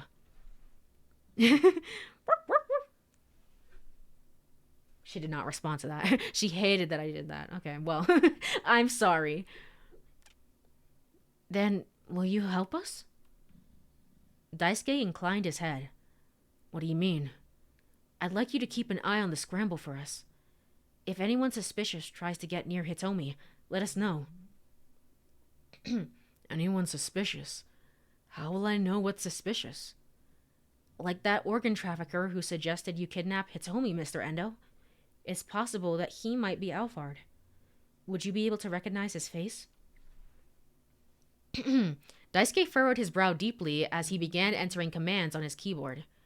Yeah, don't think I could forget. It's because of him that I... He left the rest unsaid. A moment later, several of the monitors switched over to feeds from around the scramble. Alright, Daisuke squinted at the images. I'm not sure how much help I could be, but at least let me try to atone for what I've done. Of course, and thank you. Oh, alright. Now, hacker time. All at once, all the monitors came online. Daisuke's fingers flew over the keyboard, and as soon as all of the monitors were focused on the scramble and its surroundings. Then he carefully adjusted the angle and zoom of each of the cameras. Now the whole area was under total surveillance. All they had to do was get their stakeout crew to the scene. Where did Achi go? Kano asked Hitomi.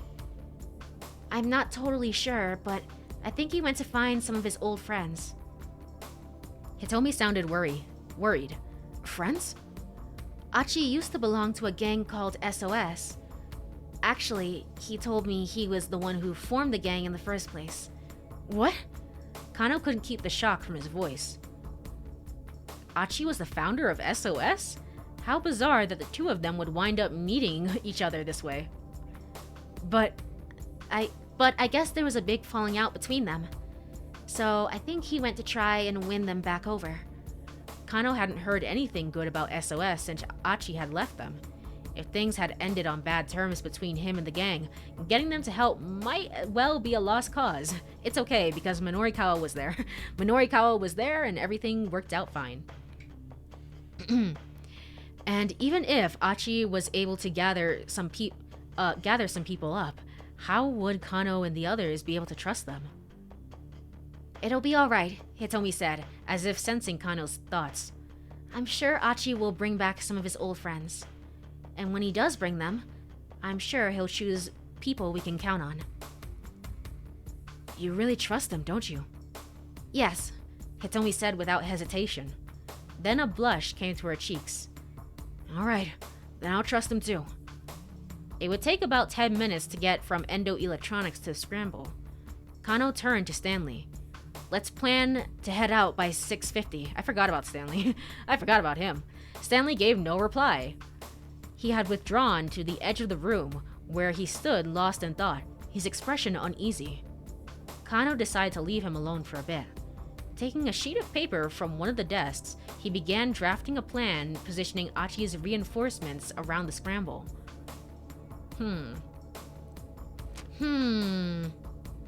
Alright, there we go.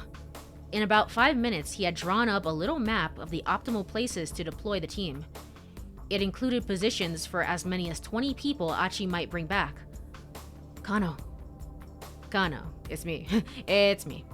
Kano turned around, surprised to find Stanley right behind him all of a sudden.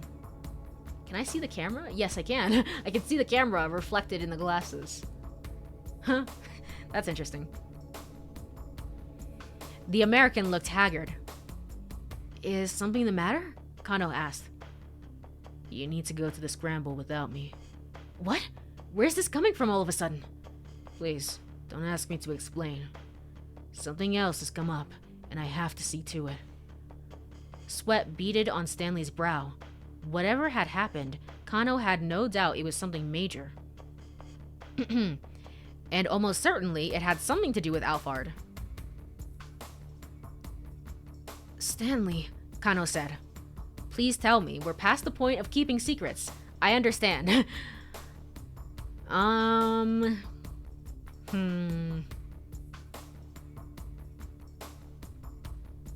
don't know, I understand. I understand.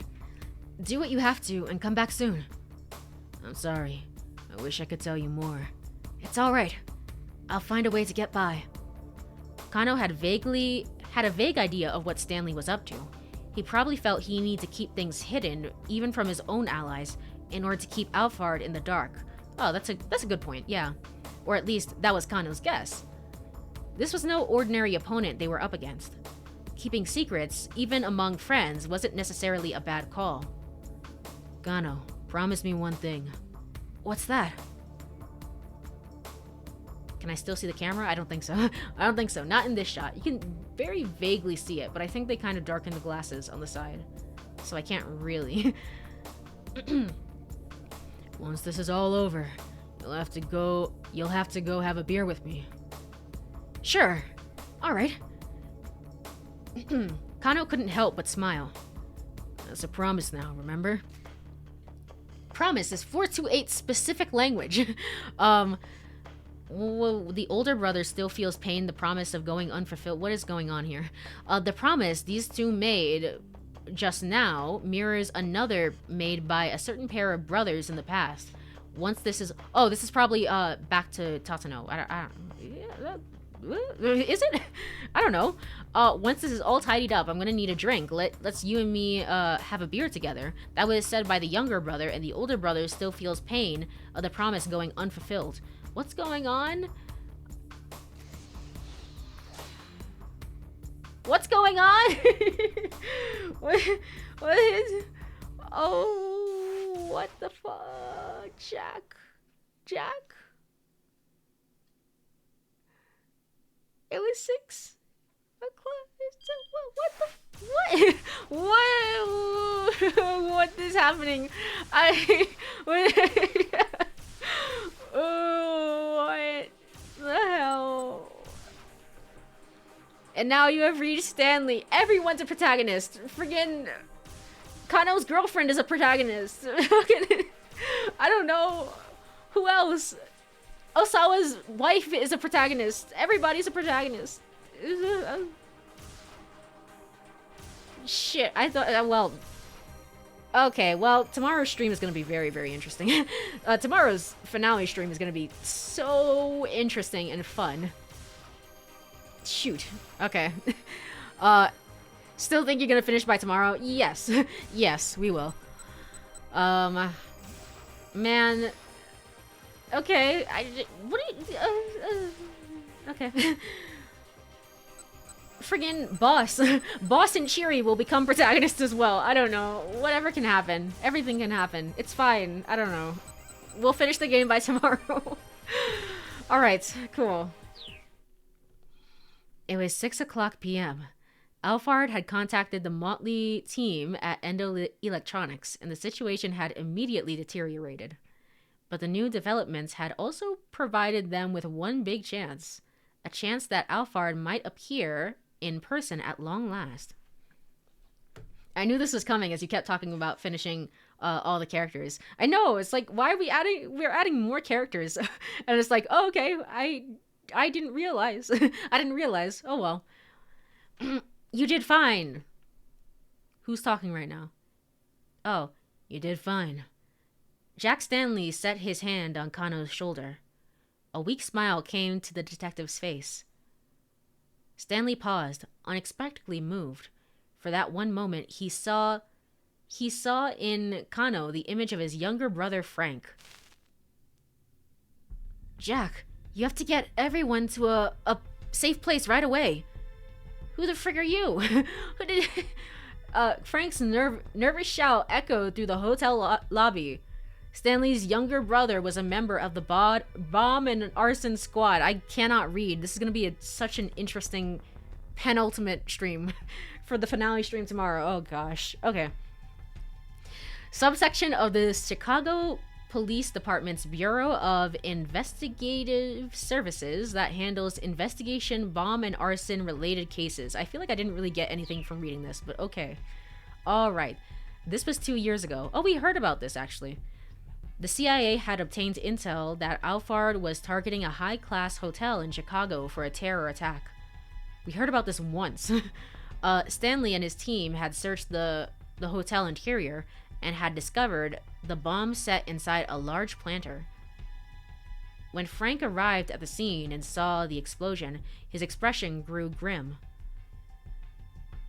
The detonator trigger is set in the worst possible place. I don't know. I think it's Frank talking. It's going to be a bastard to remove it. In that case, you need to get out of here too, Frank, Stanley said. No, I need to make sure I can figure out how this thing is set up so the disposal unit knows what to do when they get here. I'll be alright. Look, you can probably see it from back there. Stanley could indeed see a small explosive from where he stood. It was held in place by several screws. The timer had just ticked down past the 30-minute mark. There's plenty of time left for the disposal guys to get here. Jack, I need you to finish evacuating the building. There are a lot of people who haven't gotten out yet. But Stanley hesitated. From a cold and logical perspective, Frank was right. He had a job to do, and if Stanley listened to his personal feelings and tried to usher his brother out there, a lot of innocent people might die. Alright, he said. I understand. Heck, if we had something as simple as some dry ice... Some dry ice, you say? Oh boy, is that why that whole story has been building up? That friggin', the theater troupe? We could just freeze this thing. Frank grimaced as he eyed the bomb. Dry ice, huh? I don't suppose ice cream would do the trick. That'd be a waste of ice cream. You'd be better off just eating it. It might be my inexperience, but any amount of time is not a lot of time for defusing a bomb. True. It's like, it's not a lot of time. We still have 30 minutes left. I don't know. Maybe I'll get a coffee, you know, eat some salad or something. Then I'll come back to it. Maybe work on it a little bit. Maybe take a break. Some stretches. This might be nice. Some yoga. The dry ice plot point. I know, it all comes back to this. Of course, even dry ice would be a long shot in place of actual liquid nitrogen. Actual liquid nitrogen... Well, I don't know. I don't know. Maybe. The brothers looked at one another, and for a moment, the tension dissolved into laughter. All right, Stanley said. I'll be back. Hey, Jack. Once this is all tidied up, I'm gonna need a drink. Let's you and me have a beer together. Sure, you got it. Stanley headed for the hotel lobby, which was still overflowing with guests.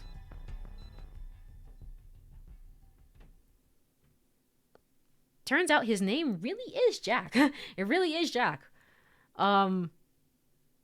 I guess it was it wasn't a fake name. I guess this is me getting the backstory that I needed to trust Jack Stanley, because I had some moments in other previous moments where I was like, oh no, he's suspicious for sure, and something like that. I don't know. We needed this backstory. You made the right choice here. Oh, you made the right choice here. Stanley gave Kano a thump on the back, and the detective cracked a tiny grin. What about my choices, though? Debating his own next move, Stanley stepped away from the others and took out his cell phone. He made a call to his superior, Gordon.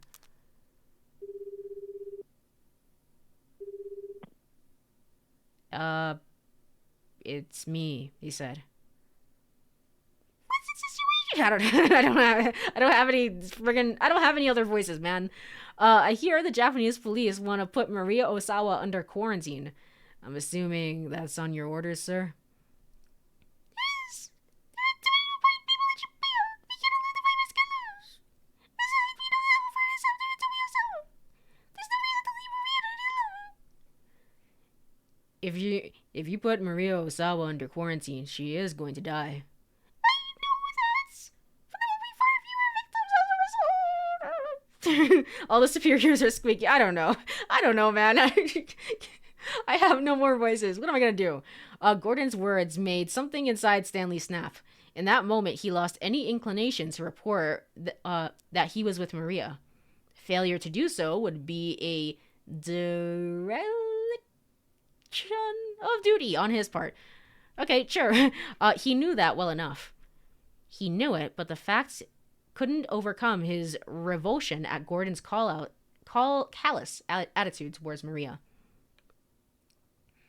Victims are still victims, he said. Nothing, sir. I'll continue my operation to apprehend Alphard. Stanley hung up the phone. Squeak superiors. Squeak superiors. He didn't care if his superiors took action against him once this was all over. They intended to sacrifice one person in order to save the lives of countless more. From a purely objective standpoint, it was the right call. But what if that person was a loved one? What would they have done then? The dilemma gnawed at the back of Stanley's mind. He couldn't shake the feeling that it was wrong just to accept the lesser of two evils, to sacrifice an innocent for the greater good. No, damn it. He would save that one life, and then save the lives of many. He needed to find a way to avoid the so-called easy way out, no matter what it took. He wasn't about to add a second big regret to his life. Not this time. Saving Maria was the right thing to do. His judgment wasn't wrong. Of that, he was sure. He reaffirmed that to himself inwardly, over and over.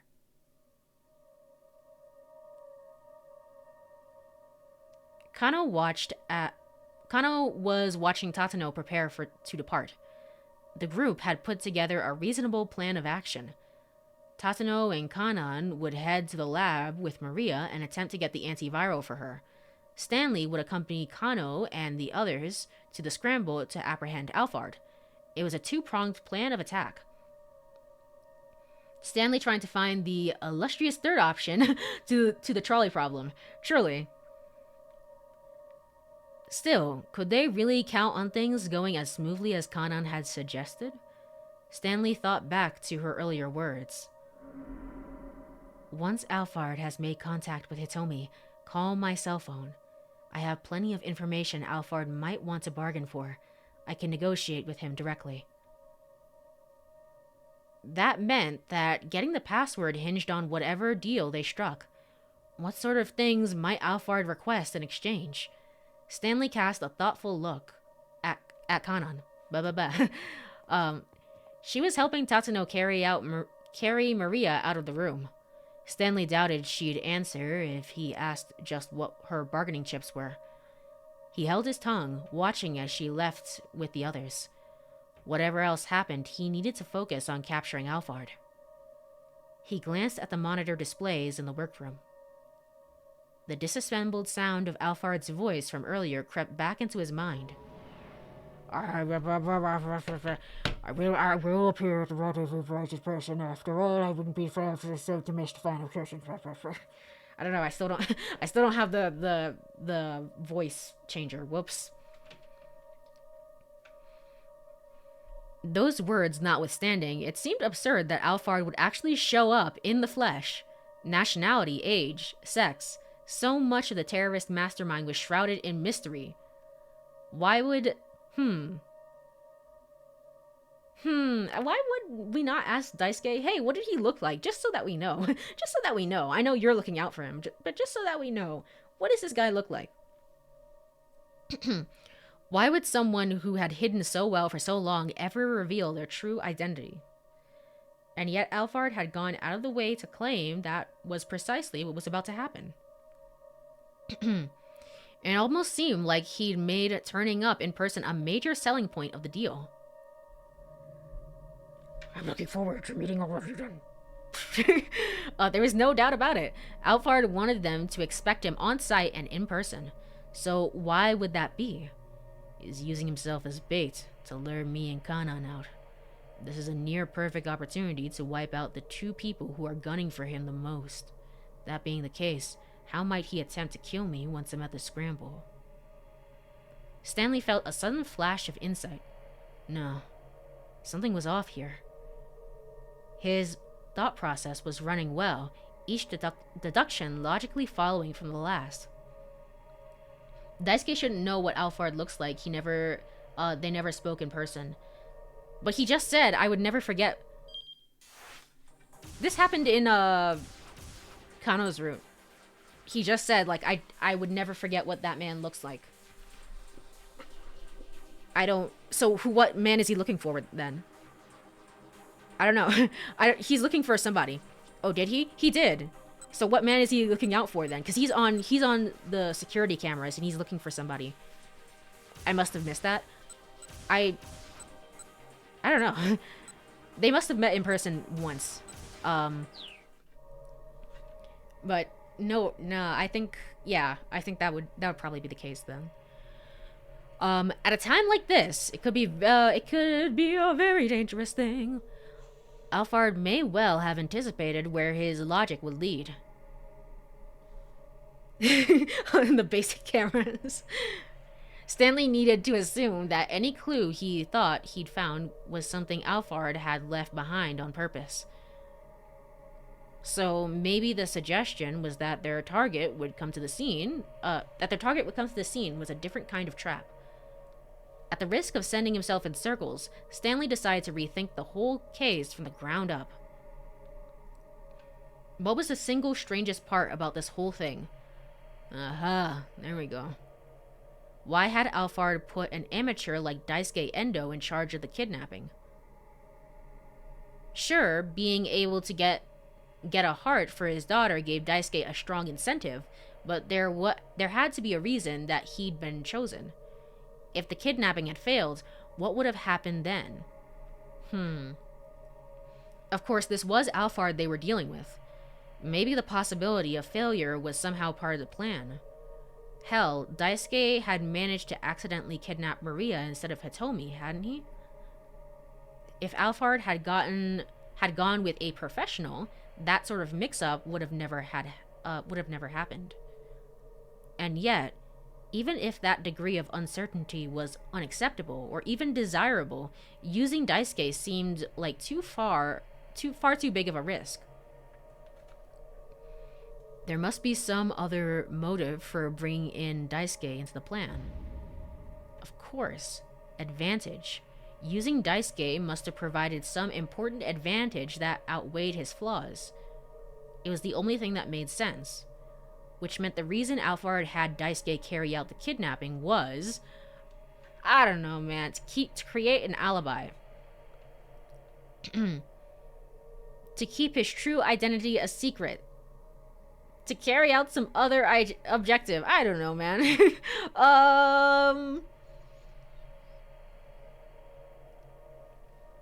To create an alibi? I don't think so. No. To keep his true identity a secret? No. To carry out some other objective? Sure, to carry out some other objective.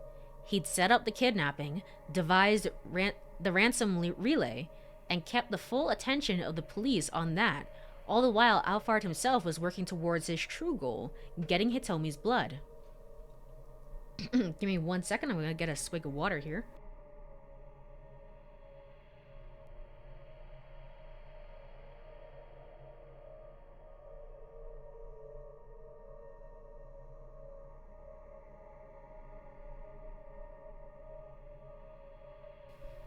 Alright, there is so much reading in this game. I'm gonna have to make myself like some tea tomorrow. For the finale. Which meant that Daisuke kidnapping Maria by mistake had in fact been a misstep. That was why in the end, Alphard had proposed trading the password for Hitomi's blood. Could that really be it? Stanley decided to take it up with the man himself. Mr. Endo, let me ask you something. Did you know Hitomi had a twin sister before the kidnapping? I didn't know. So when did you find out? After I had Maria kidnapped. The organ trafficker took one look at her and said I had the wrong girl. Said I was supposed to have abducted the younger one. He never mentioned Hitomi having a twin before this all started? No. If I'd known, I'd been a lot more careful. Alphard had certainly known that the Osawa girls were twins, but despite the added risk that fact implied, he hadn't told Daisuke, and he also just said, get the younger one. So, darned visual novels and all their words. Truly. But there was only one logical conclusion. Daisuke's mistake hadn't been an accident. It was all planned. Alphard had intended for the wrong sister to get kidnapped.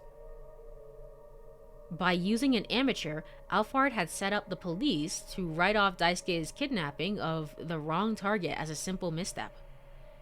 Daisuke been brought in simply in the name of camouflage. But why? Alphard was after Hitomi's blood. Daisuke was after Hitomi's heart.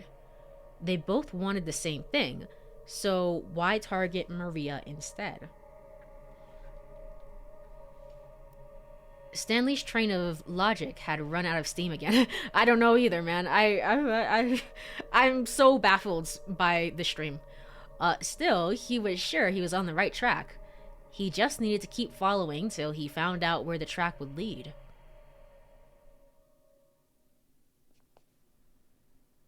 Where's the storeroom where you were keeping Maria? He asked. Daisuke hung his head. It's out behind the shop. Why do you ask? Would you mind showing me? There's something I'd like to check. At this point, he needed to go back over everything right from the beginning. He followed Daisuke out of the storeroom. Speaking of this storeroom, Daisuke asked why they were walking to the back part of the building. There's something I've been wondering about. Just how did Maria manage to escape in the first place? That's what I've been wondering. You're certain you locked her in? Stanley asked. Daisuke nodded. Are you sure you're sure? At 8 o'clock this morning, the organ trafficker came by to check up on her. I made sure to lock the place back up after he left. Interesting. The train of thought is one of those seesaws things on a plank of wood and wheels. It truly is. I don't know. It's like, ooh, I don't know. Maybe so, maybe not. I just noticed every other character's narration has been told in the third person. Why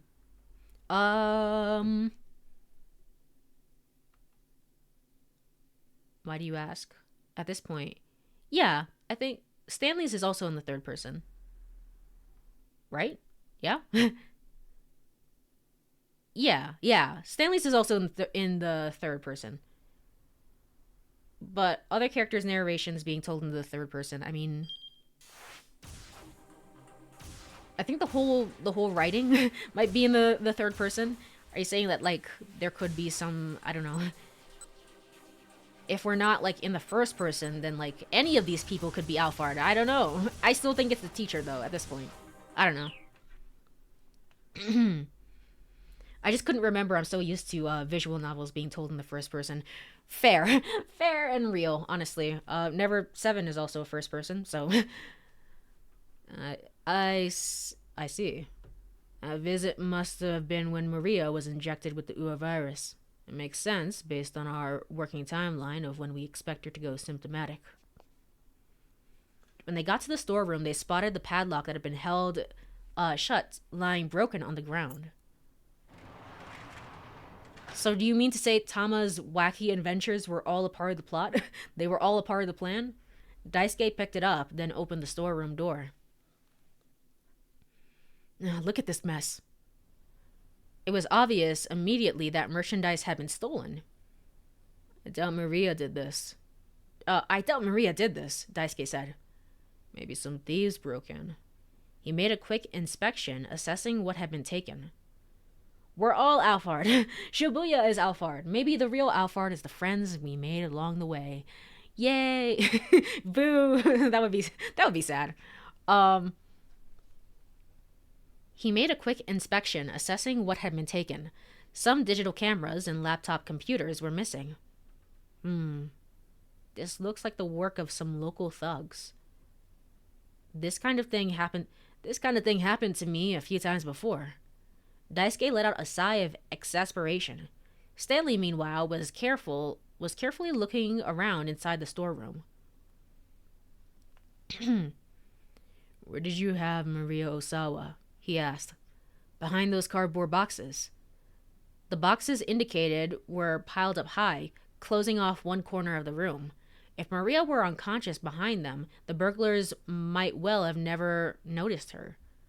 So Maria was able to escape thanks to the burglars breaking in the lock, Stanley mused. That's one friend. That's one friend I don't want to make. True and real. That would be. Could you imagine? Like, there's a bunch of themes about like how power can be found in trust and like trusting your allies and stuff like that throughout the whole game, and then the game just goes back on it at the last moment. They're like, no, don't trust anyone. Don't trust anyone. They're all liars. Just what impact had that stroke of misfortune had on ALPHARD'S plan, he wondered. What did ALPHARD plan to do with Maria if no one had broken in?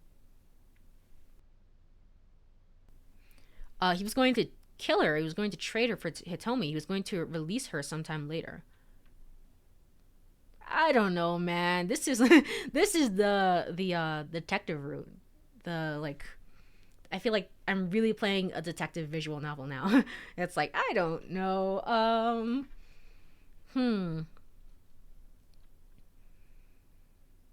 Surely not. Well, maybe. Is going to kill her? No. Going to release her at some time later? Maybe that was all a part of the plan, is what we're saying? He was going to release her at some time later. He's going to release her at some later time. Since he'd gone to the trouble of infecting her with the virus, it only made sense, and Stanley could only think of one reason to release an infected Maria: to turn Shibuya into ground zero for a pandemic that would sweep through all of Tokyo. With a virus of a mortality rate of 100% would have spread throughout the region before anyone even realized it. It would be impossible to even calculate the scope of such a disaster. First, it would run the circuit around the Yamanote line, and then, if any of the infected had happened to head to the airports at either Haneda or Narita, the virus would spread throughout Japan and the rest of the world in a matter of hours. But that hadn't come to pass. They'd managed to secure Maria before she could develop symptoms and become infectious. Is that because we were better than ALPHARD? No, that can't be it. ALPHARD wasn't the sort to commit such indiscriminate acts of terror. The threats of the infection spreading, horrific as it was likely just cover to hide some other scheme. But then, what was the ultimate goal? Stanley didn't have enough clues to go on. Stanley made his way behind the stacks of cardboard boxes. He spotted something that had fallen on the floor. It was a cell phone. Next to it was a woman's handbag.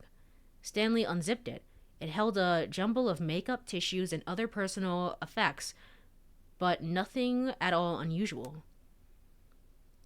If he was going to find any clues here, it would probably have to do from this cell phone. Whose cell phone is it? That can't be. Is it Maria's? I don't know, maybe. I don't know. Maybe she also brought her cell phone just regularly. He tried turning it on. There was no response. It appeared to be broken. Let me see that, Daisuke said from behind him. I'll see if I can fix it. Do you think you can? Stanley asked as he handed it over. I wouldn't know until I try. But that sign out front saying that I run an electronics shop isn't just for show. Turning his attention back to the handbag, Stanley searched it more thoroughly and found a photograph tucked inside that he'd overlooked on his first impression. What the hell? He stared at the image, swallowing the lump in his throat. Remember Maria had a friggin' okay, keep out, nice. Alright. Remember Maria had a a picture of Jack Stanley and it said dangerous on it. Why did she have that? That's gonna tie into whatever Jack Stanley is is going on about. Did something get erased here? Is that still real? Why is Tatano no longer locked out?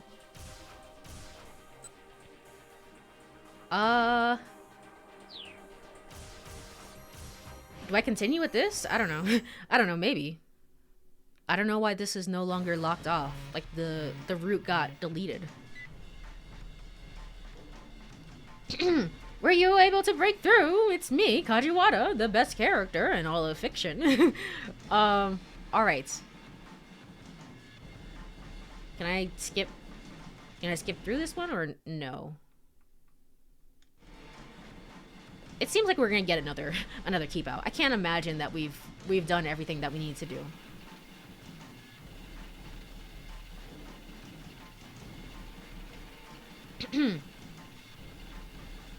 Thank you.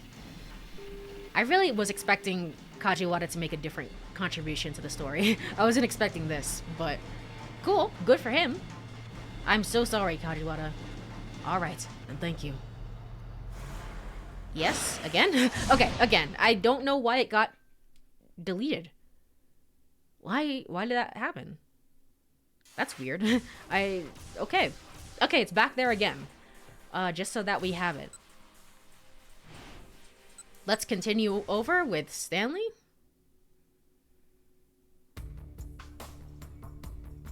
Once this is all over, you'll go have a beer with me.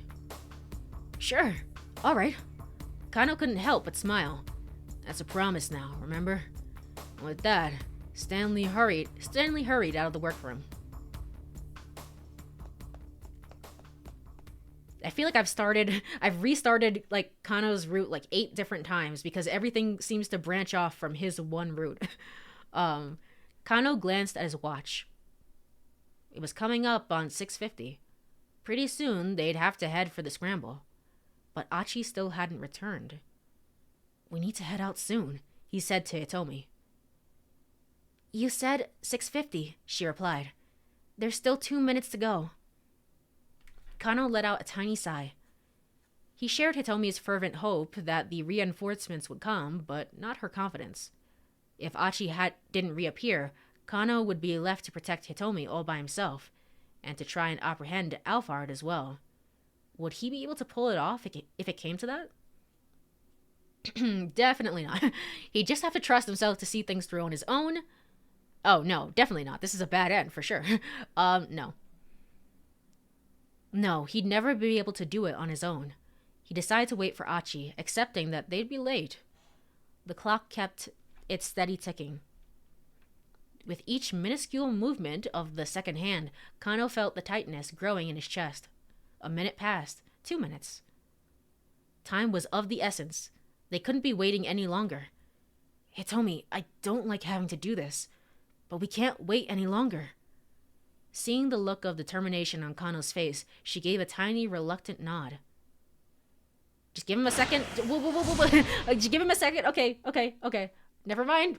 We have a keep out. I don't know. There's a jump at some point. My god. There's so many jumps. Okay. Here. There's a jump here. I'm back. Cool. Oh, boy. Oh, boy. I made it just in time. All right, cool.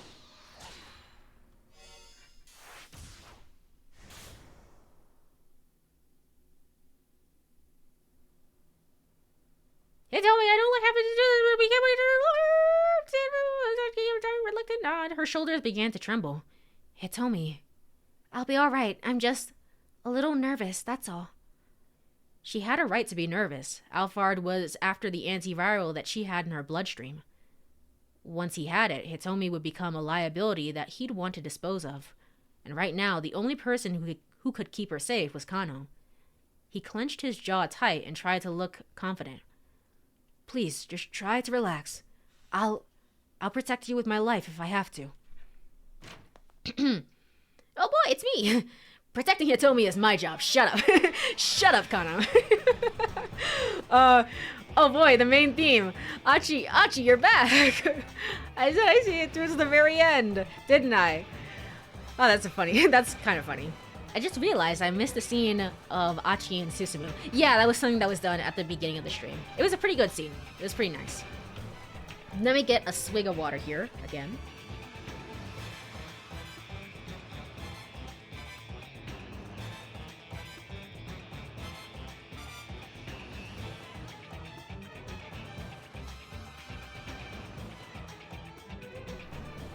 All right. Yeah, you did. Oh, yeah, you did. Hitomi gazed back at Achi with grateful reassurance. Blah. Kano cleared his throat softly, but Achi and Hitomi continued to stare earnestly at one another. They're just flirting, flirting out in the open, and Kano and Susumu were just like, my god. All right. Eventually, the tough-looking young man standing behind Achi spoke. I've got 30.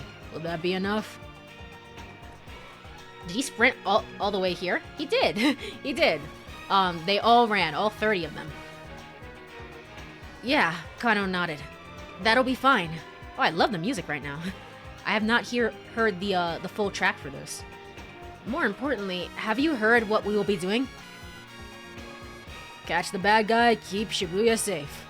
Same old thing we always do. The guy flashed a grin. You've got it, Kano said. We'll be counting on you then. With 30-odd people at their disposal, they'd be able to encircle the meeting area no problem. The preparations were all set. It was time to confront Alphard at last. All right, Detective, Achi shouted. Let's do this. Kano gave a firm nod. All right, here we go. Are we actually going to see Alphard this time when we make it to the scramble? 9 minutes later, at 6:59 p.m., Kano and the others were in position around the scramble. Each subtle tick of the second hand was like a sharp prod to Kano's nerves. His whole body was stiff with tension. All of the gang just flash mobbing through the city. Man, it's a pretty high, like, I don't know, a pretty high finale scene to get everybody together like this. It's kind of nice. I wish Sasayama could be here, but he had to get stabbed. Oopsie daisy. They could not let themselves fail. There was too much at stake. Here, now, hundreds of thousands of lives were on the line. There it is, Aya Kamiki. Oh man, I can't wait for that song to play out at the very end when the credits are rolling. With Shibuya on lockdown, the area around the scramble had been seized by panic, and there had been multiple traffic collisions. The sidewalks were crowded with scared people, overturned cars, and abandoned motorcycles clogged the streets. Oh, right, yeah. Yeah, this would be like, I don't know, kind of crazy, kind of wild if it happened in real life. Amidst the chaos, emergency vehicles sped by at furious speeds. But the fire and emergency personnel, and even the police, were short-handed. And the whole of Shibuya had begun to look like a war zone. The main roads had been blocked to normal traffic, and trains weren't stopping at the stations. In effect, the city was in a complete state of shutdown. That's crazy. Kano glanced again at his wristwatch. 6:59 p.m. and 10 seconds. 11 seconds. 12 seconds. 13 seconds. 14 seconds. He scarcely remembered to breathe. Remember to breathe. Hitomi stood in front of the statue of Hachiko. She wasn't carrying an attaché case this time, but the moment was otherwise a strange mirror of the stakeout at 10 o'clock that morning. Oh, video?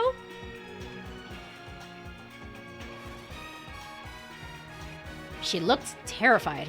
I would be too. Kano couldn't blame her.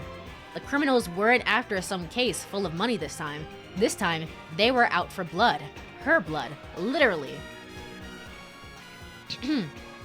Kano did a slow scan of the area. Achi was standing not too far away. His companions were strewn about here and there, carrying on as normal. Oh, the music is kind of being faded out here. Here in Shibuya, those guys fit right in with the crowd. And they had an area around Hitomi completely They had the area around Hitomi completely surrounded. Yet again, Kano looked at his watch. 6:59, 35 seconds, 36 seconds, 37 seconds, 38 seconds, 39 seconds. I don't know why, but it's really reminding me of a friggin' what's his name? What's his name? Hello, it's me. You only have like a couple of minutes on the clock left. Katayama. Oh god, it could be Katayama. Now that I think about it, I wasn't thinking about that. I guess it could be the teacher, but it could also be Katayama. I don't know, is Katayama... We never really clarified.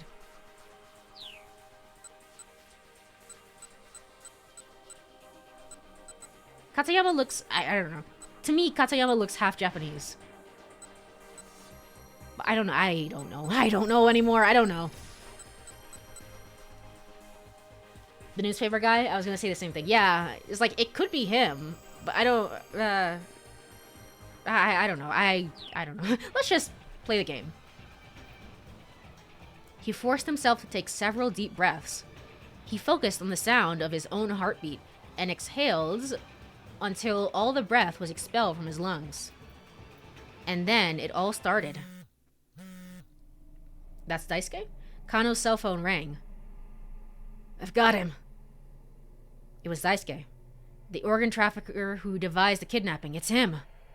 Where is he? Kano asked. Is he close by? I've got him on camera now. He's on the other side of the intersection. Kano looked out across the scramble.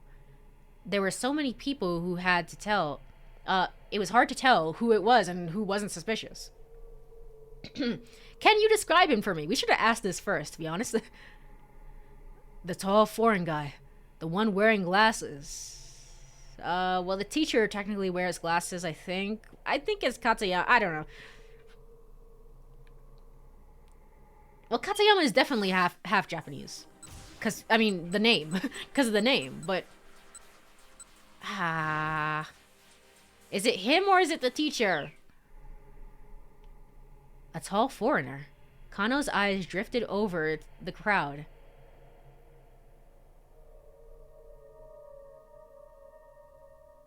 Oh, it is. It's the teacher. Look at him. He's there. It's me! It's me! You thought I wasn't suspicious. Aha. Is Katayama not a Japanese name? It is. That's what I was saying, is like, he has to be half Japanese. At the very least. I don't know. He looks half Japanese to me. I don't know. I don't know. Maybe I'm crazy. Aha. There he was. And as he got closer, Kano's eyes went wide. This man was someone he'd met before. Indeed. Lalam Palmer, the lecturer from the English department at Hitomi and Maria's schools. Alright, to be fair to myself, this was the first person that I suspected as Alphard. So, yippee, go me. But also, at the same time, I also have suspected everyone of being Alphard at this point. Like, at this point, it doesn't fucking matter. But at the very beginning, I did say it was him, so go me, I guess. I don't know. Then what's the other half? I don't know. Just not Japanese in the sense that you could say, like, oh, like a white tall man is like, I guess you could say it's him, but wouldn't they describe him as instead being half Japanese? That's what I was very confused about. It's like, you would obviously describe him as being half Japanese, right? So I guess not. Dang it. The lecturer from the English department at Hitomi and Maria's school. Is he Alphard? Palmer was walking right toward Hitomi. Hitomi didn't seem to have noticed him yet. When Kano glanced back at his wristwatch, it was 7 p.m. on the dot. Uh-oh. When Hitomi realized Palmer was approaching her, she was too stunned to react. He walked directly up to her, the corners of his mouth curling up into a smile. Maybe he's just there to be like, well, no. Nope. Okay, definitely not. Hello, Hitomi, he said in English. He said, in English, how are you doing? Professor Palmer? What are you doing here? Hitomi's voice came out in an anxious squeak. Why? I'm here to take your blood, of course. It's me. Alright, you're the person who's supposed to get this voice. I gave it to friggin' to Kajiwara, to Katayama. No, it's you. Gosh darn it. Okay. This time he spoke Japanese, and with an easy fluency totally different from his usual manner of speech. I'm the one who injected you with the Ua virus. Woo! Yup. Dang. I've been waiting so long for the opportunity to arise. It's been quite agonizing, you know, spending 6 months and more pretending to be a mild-mannered English lecturer. What the hell? 6 months? Okay. Professor, you're ALPHARD, aren't you? Yes, Hitomi, we know. Let's get down to business, shall we? Neither of us have much time. Hitomi stiffened. Please tell me the laboratory password. Please, tell me the laboratory password. After I have your blood. This will only take a few seconds. I've got a device here that will make the extraction quite simple. No way. The password first. That would violate the terms we already negotiated. Hitomi and Palmer glared at one another. All right, Hitomi said at last. Why don't you negotiate with Kanon instead? Kanon? Hitomi took out her cell phone and dialed. But the phone rang repeatedly and Kanon did not pick up. Oopsie daisy. Oopsie daisy. Well, yeah. What's going on? Hitomi's face went pale. Come on, Kanon. Kano, standing near enough to overhear their conversation, grew increasingly anxious as he watched the pair stare at the phone. What was the right move here? Should he keep waiting? He had to hope talking to Kanon would work out. They couldn't count on Kanon anymore. Kano rushed into action. I don't know, man. Stick to the plan. I don't know. He had to hope talking with Kanon would work out. Kano waited for the call to go through. But Kanon never answered. Had something happened to her and Tatano? We never got to complete the story, so we don't really know. Oopsie daisy. Had something happened to her and Tatano? Kano felt his heart pounding. Now then, shall I take what I came here for? Palmer took a step closer to Hitomi. Kano reacted instinctively. Freeze! He drew his gun and trained it on the criminal. Nearby pedestrians scattered in fear. Seizing the moment, Achi darted in to protect Hitomi. I guess we do have that jump then. Let's just go over there instead.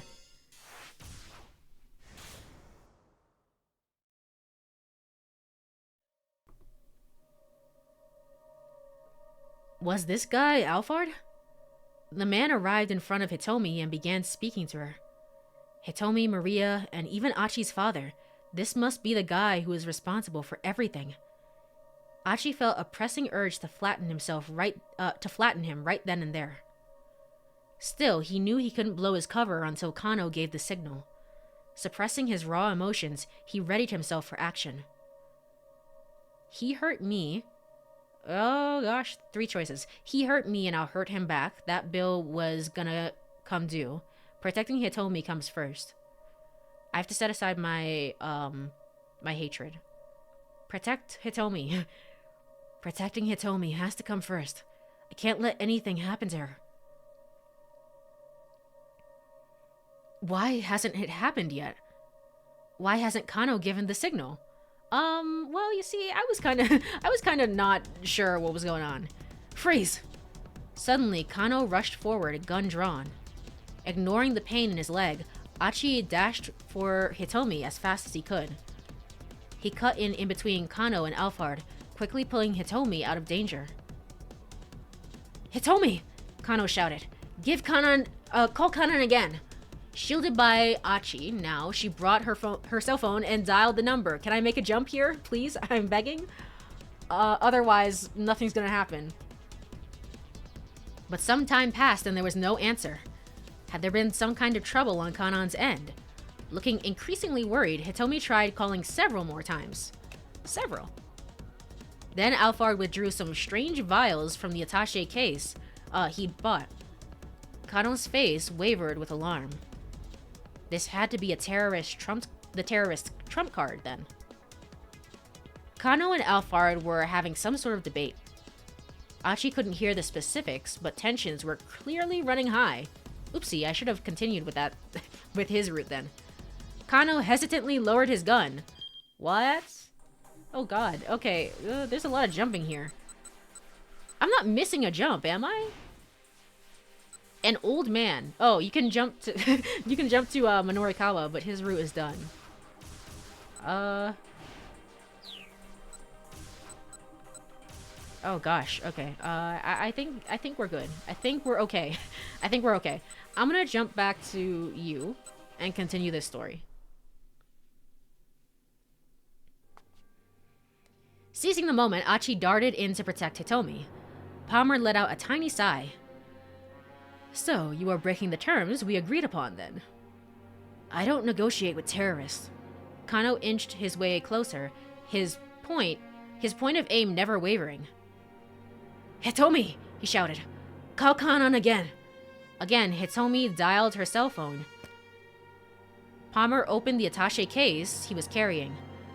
One more move and I shoot! Kano shouted. But the terrorist ignored the warning, producing a set of small glass vessels from within the case. Okay, just shoot then. Just shoot!